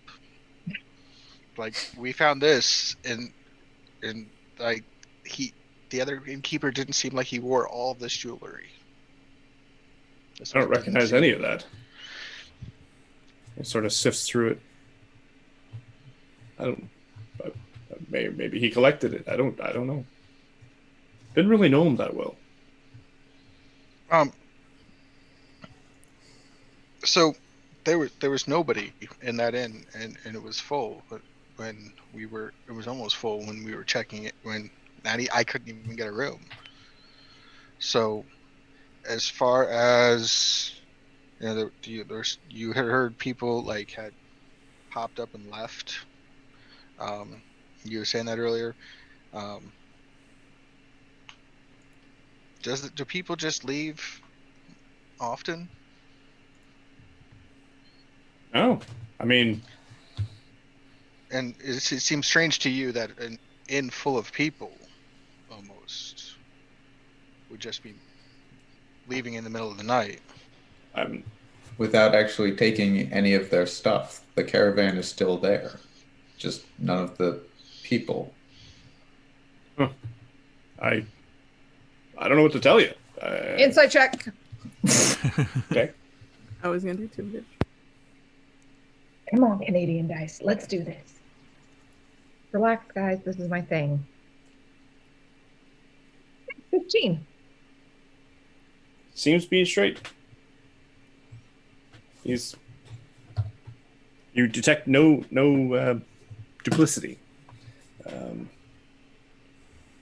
He honestly does not seem to know or have an opinion on why people would disappear and leave all their stuff behind. I mean, there's people who've left town before, right? Oh yeah. I mean, that one farm family. I don't remember their names. Down the way, they had that hard winter and they left. Did you see him packing up and? Yeah. You know, they said goodbye to everybody and. Well, I didn't say goodbye to everybody. They didn't really know anybody that well, but yeah. They waved or whatever. Anybody waved back to them was fine. Everybody else who's kind of had a hard winter and left town like that? Now, let me think. I mean,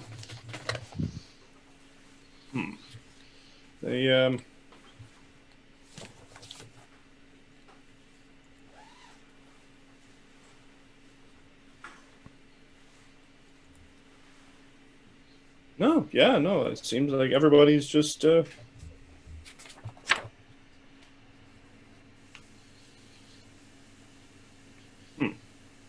Come to think of it, there's that.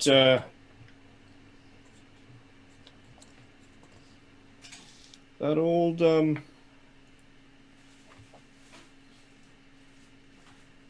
That other inn. That. Looking for it now, and I can't find it for some reason. A third inn. A third inn. You, if you came out from the east, you would have walked right past it. Can you show us the city map, Mike? I can do that. Oops. And this inn, what exactly do you know about this place? From the east, that's where we came from. Yeah.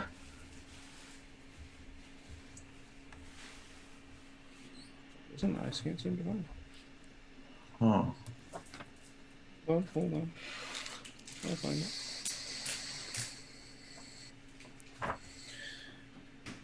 Yeah, there it is. Back. You guys can zoom out. A ways back to the east, down this way. Mm-hmm. Come on, click, click. All the way back here. Sort of, it was almost opposite to the abandoned farmhouse. It's Sort like of over kitty here? corner. Yeah, that's Ah. exactly the building. It almost looked like a dilapidated barn when you walked past it, so it's why you probably didn't register as an actual a place of conveyance or anything. But he says, yeah, it's what was it called? The Foaming Mug. The foaming muck. Mug. Mug. Foaming mug. Foaming Mug.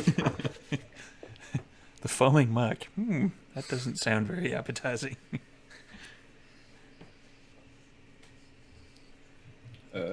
But I mean, about a year ago,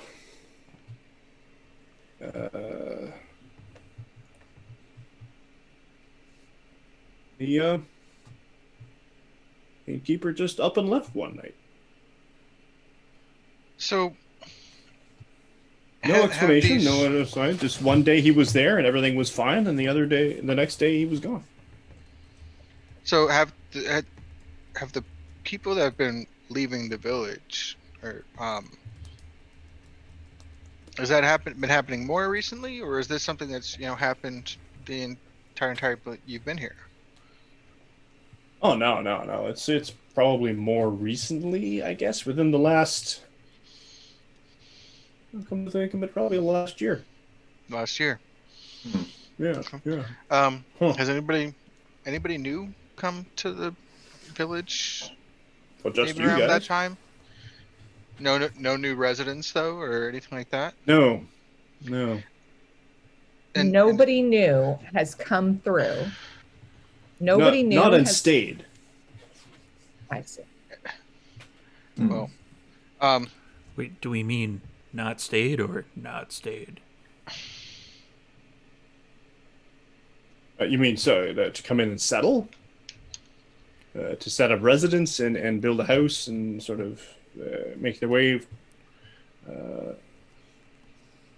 turn on the land? I mean, no. Once they come in, do you see them go out? Oh, you mean So, visitors? yeah. Sure. I mean, I might I haven't imagine- heard anybody disappearing. I mean, I might imagine you would expect visitors to leave, so for them to come and not be seen again. We've had the Well, occasional that's not- travelers come through. They stayed at this inn. We've always waved them off. Mother's Was always it- given them a good stew. Was it about a year ago? Did you have like an extremely bad harvest or an extremely harsh winter or something? It wasn't. I mean, It was a pretty bad winter last year, but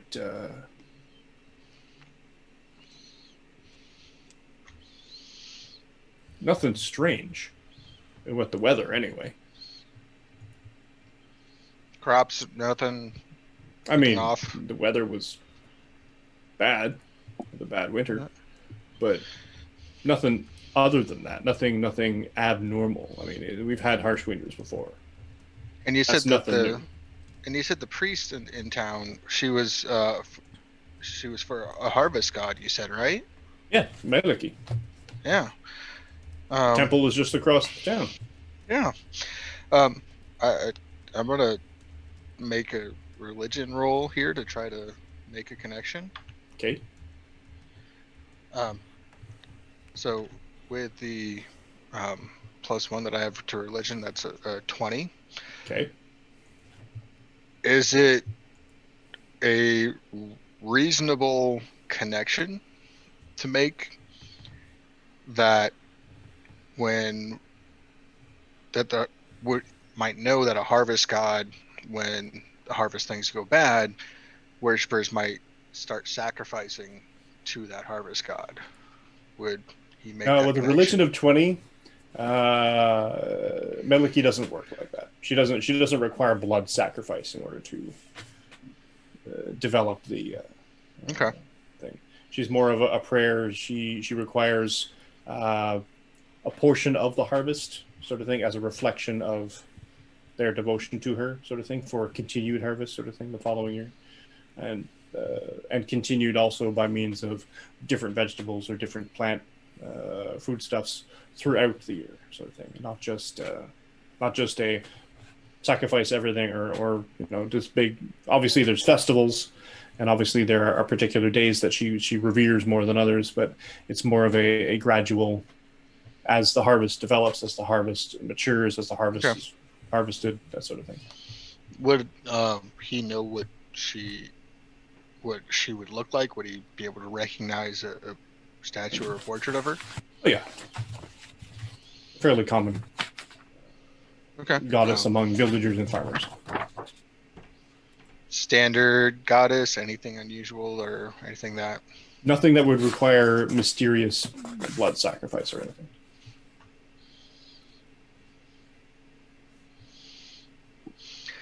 So, if there's a whole bunch of people missing from the inn that we were just at, what places in the village might be large enough for them to all go?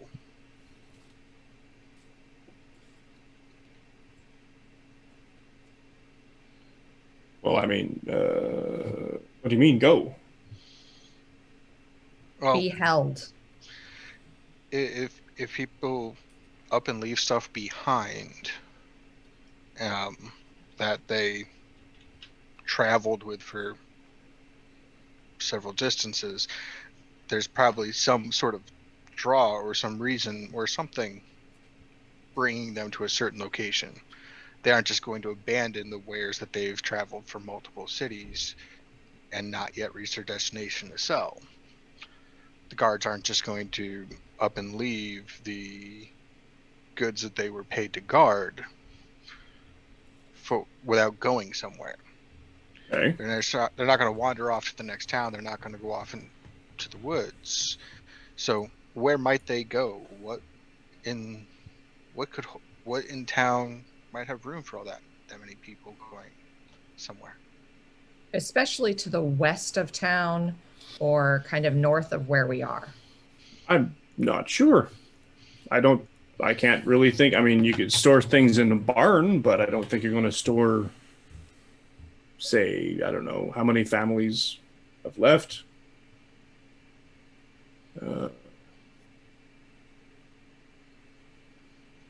What? I'm honestly not sure what you're insinuating. I honestly, I mean, we have barns, but barns aren't going to hold 4 families worth of possessions. And he still seems if that's what you're trustworthy. intimating. Yeah. No, I'm not saying the possessions were left behind. The people are missing. So. Well, the people have been missing for more than a year, so you'd think they would No, our people, the people So- who we came here with, the people in our caravan were taken from their rooms, Yeah. The just like entire you found me. the other entire room was full. And when we just came from there was nobody in any of the rooms.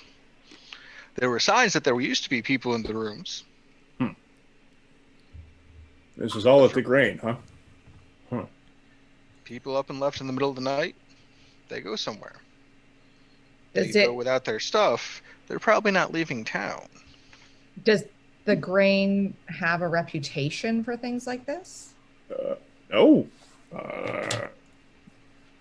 They were. See if I can find their name quickly. Doo-doo-doo.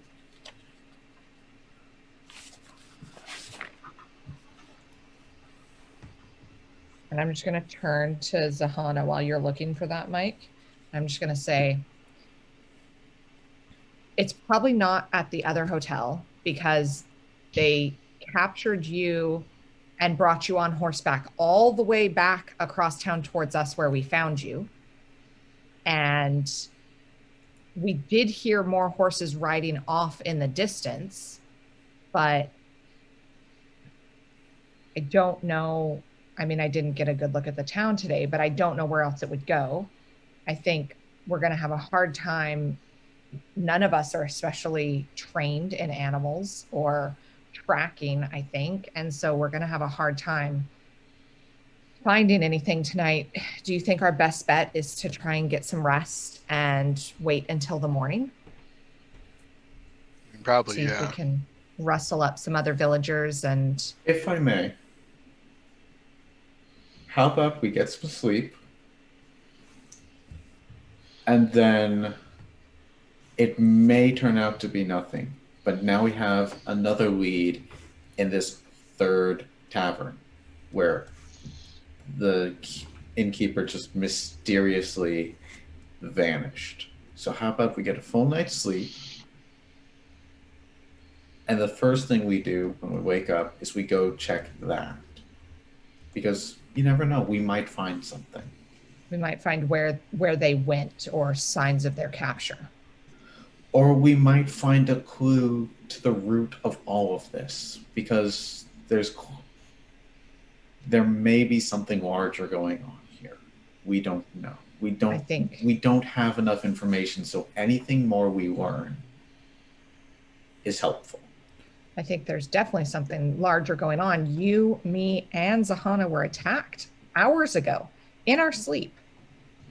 And everybody who we came to town with are missing. But these three people who came to town on their own from another way were not even touched at all. To be fair, I wasn't attacked.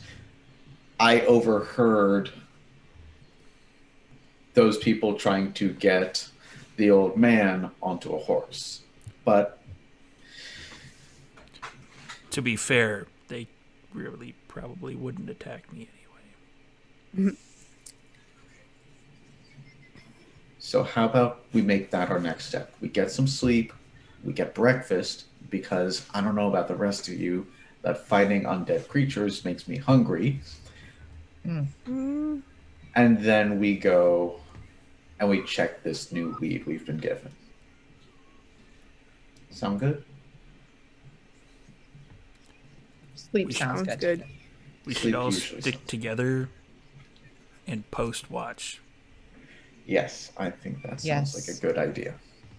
I'll turn back to Olwen and Belba and say, do you have, is there a larger room that all of us could share?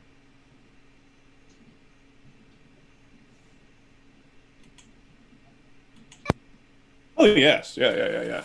I'll put you in we have a corner room. It has 3 beds in it. Normally, we could move in some other rooms. No. Okay. Yes, we'll take it. Sounds good. That's okay. Just a quick thing. What are we gonna do about the tied up man, Xander?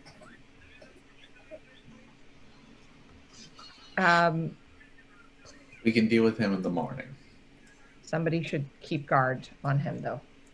I'll watch him. We appreciate that. Or I'll check on them anyway. I'm not going to go out there and watch them all night. Hey, Steve. You. Musical chairs. Oh, right. Oop. All right. Then, sorry, did we just say that somebody's watching guard on Xander? Alwyn said he'll check on Xander. But he's like tied up, He's Yeah. really wrapped securely in a tied piss up. robe, Yeah. and in like a storage room, right? Yeah, and we checked over, made sure he had nothing sharp anywhere within reach or on him, so he's probably not escaping. Okay. I will take first watch while we sleep. Okay. Do half elves need a full night's sleep? Yes. Mm-hmm. We lost Sahana again. Oh no. Wait. Well, we'll make him stay up all night. on the plus side though, because I readjusted it. When he Yeah. pops back in. Yeah, when he he'll be pops set. back Yeah. in. There we go. I think everybody's still in their right Yep. spot. Yeah. All right. So you store your possessions. You post watch for the evening. You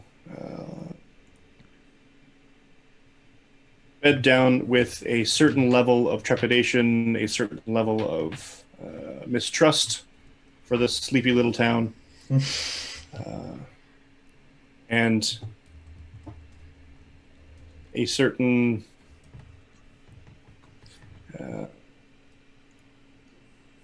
drive to discover the location of the missing caravan. And I think that's a good place to wrap it for the evening. Welcome to level 2. Hey. Do we roll hit dice live? Yes, Yeah. let's roll hit dice live. Okay, on Let's D&D Beyond, how do roll I hit up my dice. level? So you go you- to the character builder, and it will immediately bring you to your class, and you can just click on Click on the arrow, the drop-down arrow beside, and it Yep. gives you another level, or you can add 1 to 2. it automatic, and it will also automatically do your. So I edit it and then it. As soon as it So you loads. edit and go to Snap. class. I increase my speed. Hey, you know what I just got that would have been really handy like an hour or two ago? Channel Divinity Turn Undead. Oh my gosh. Can we go down and check that snake statue back out? I'm I like mean- prepped. How about we don't? Do we get long rest also, Mike? You can get a long rest. Ooh. So I do get I to just roll pick it a manually? fighting style. You can roll it manually, or you yeah. can roll it, Click it manually. on D&D Beyond. I would suggest manually. Yeah. Okay, so D&D Beyond might automatically bump you into the Yeah. average. It It did. automatically bumped Yeah, me it to does. 23. and me to 18. But okay, I will roll 2d10. Oh dear. 2d10. Why are you getting 2d10? Wait, no, that's your 1d10. hit dice. Yeah. What Whoa, I've whoa, never whoa. actually leveled. I've never actually done my own leveling up. I've only leveled Yeah, up how do through D&D you Beyond. do that? So What do I? whatever what do I your roll? D is, whatever your D is, Yes. well, we didn't roll for the first one. Whatever Oh, you get full. we get max hit points every level. At first level. Yeah. Oh, Which was 11. so whatever your D is, like for clerics, it's a D8. That's what Okay. you're gonna roll, and then you have to change your character from fixed to Override. manual. There Go was on the the home. manual. Yeah, so you Oh, know I at the see top where that. it says class, you go back to home and I switch see it from fixed to manual. Okay. Hit points fixed to manual. I now have my danger sense. Nice. So will that save automatically in D&D Beyond? It will once you put the. Because I rolled a 1, but then it was like, you get 7. Yeah, because you get bonuses from your constitution and stuff. Now, if you roll a 1, then reroll it. Okay.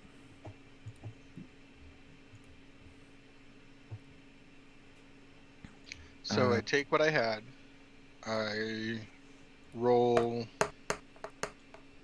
A D10 and add your Constitution modifier. That's another 1. Uh,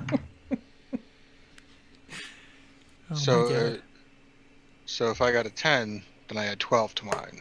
Then is that right? Plus your con. Yeah, Oh, roll that's It for will add your con automatically. roll a D10, add your con bonus. No, it will add the con bonus. Oh yeah. You just go up. Whatever it says for rolled HP, add 10 to it.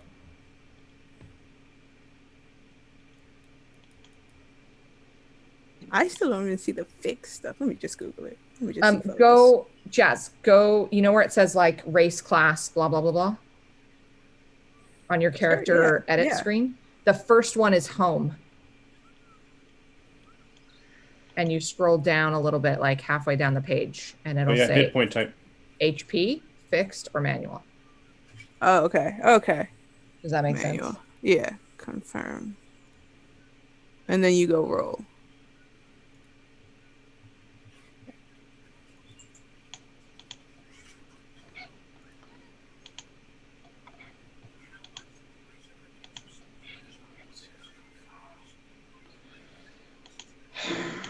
D8. I never get to use a D8 for anything. Hey, a 7. Nice. Oh, so it okay. Okay, I see what you meant with the automatic. Okay.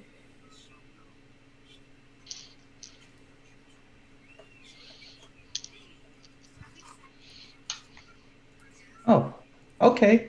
No, that's a good Okay, roll. so- That's a 10.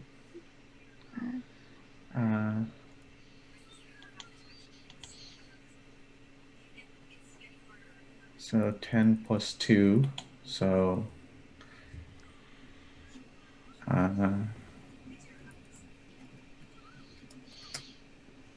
Okay.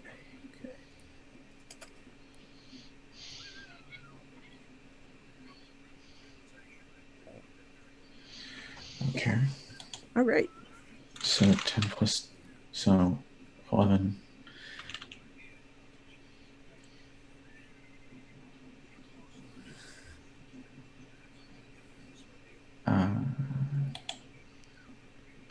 Oh, such pretty spells. Hey, How Hunter's everyone's Entertainment. doing. Thanks for the raid. Yay! Awesome. We've just leveled up. We're We just are about- rolling our new hit dice, and we're just talking about our newest things. And unfortunately, you just hit us at the end of our stream. We're just about to be finished. Yeah. Yeah, we're just But about thank you to for coming. raid over to Art Heart Studios, actually. Woo! Watch some weed in Yeah. And I get to pick a fighting style. It's nice.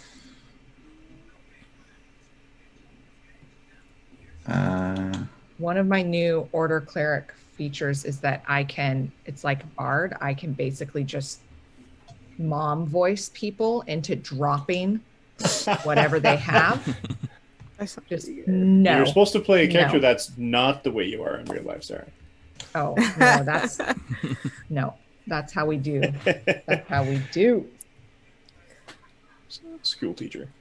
I get to pick another first level spell. Get that out of your mouth. Guiding bolt.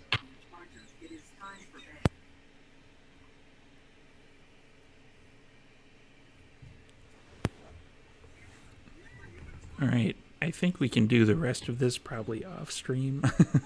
Yeah. I Okay. think so. All right, guys. Awesome. So let's do a quick little round table of everyone, starting with, I guess, who's on my screen here? Reverse order. Go with Jacqueline. Hi, I'm Jacqueline. I play Dr. Rosenthal, he, him, here in Would Be Heroes. You can catch me on Twitter at It's Gingivitis7 or on Twitch, It's Kakelia, and a variety of other places. If you want to talk about D&D, you can always DM me on Twitter. Otherwise, thanks for joining us tonight. And Zach. Hi, I am Zach Reynaldo. I am found on the interwebs as Zach Rules. My pronouns are he, him. If you go to my Twitter, you can see from the pinned post some of the community content writing that I've written.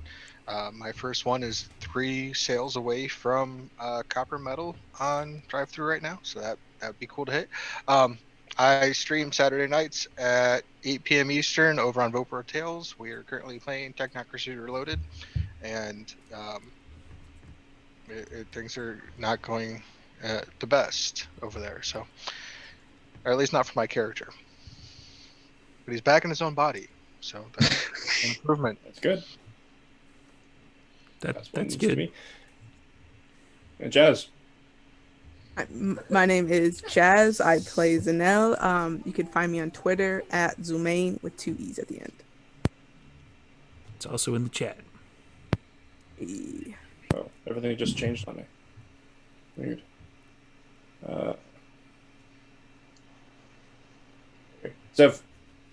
Hi, I'm Zev, Bukari Gaming on Twitter and YouTube. You can find me every other Sunday, so this Sunday, playing Lancer over on 5 Foot Squares Twitch at 8 p.m. Okay, cool. Sarah. Hi, I'm Sarah. I play Izamina, the Order Cleric. And shout out happy birthday to Tasha, and also to Singlis, who is in our chat, who has started a statistics, where she's keeping track of our rolls. So, God. Panning out. Awesome. That means we have to call it all out to make sure that she has correct numbers. Yep. I am so sorry.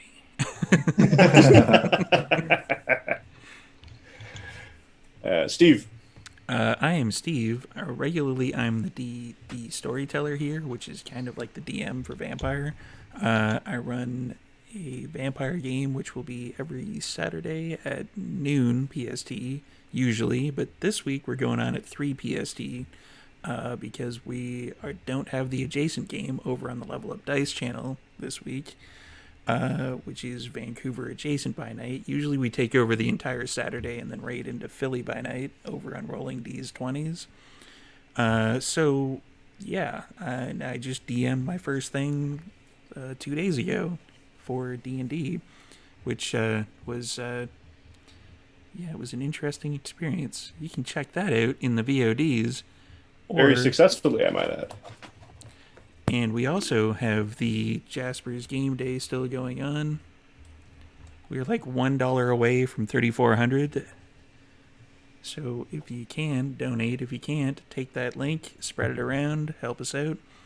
The entire thing for Jasper's so far is at like 26K. It's going amazing. Like they set a goal of 3K and we're almost there.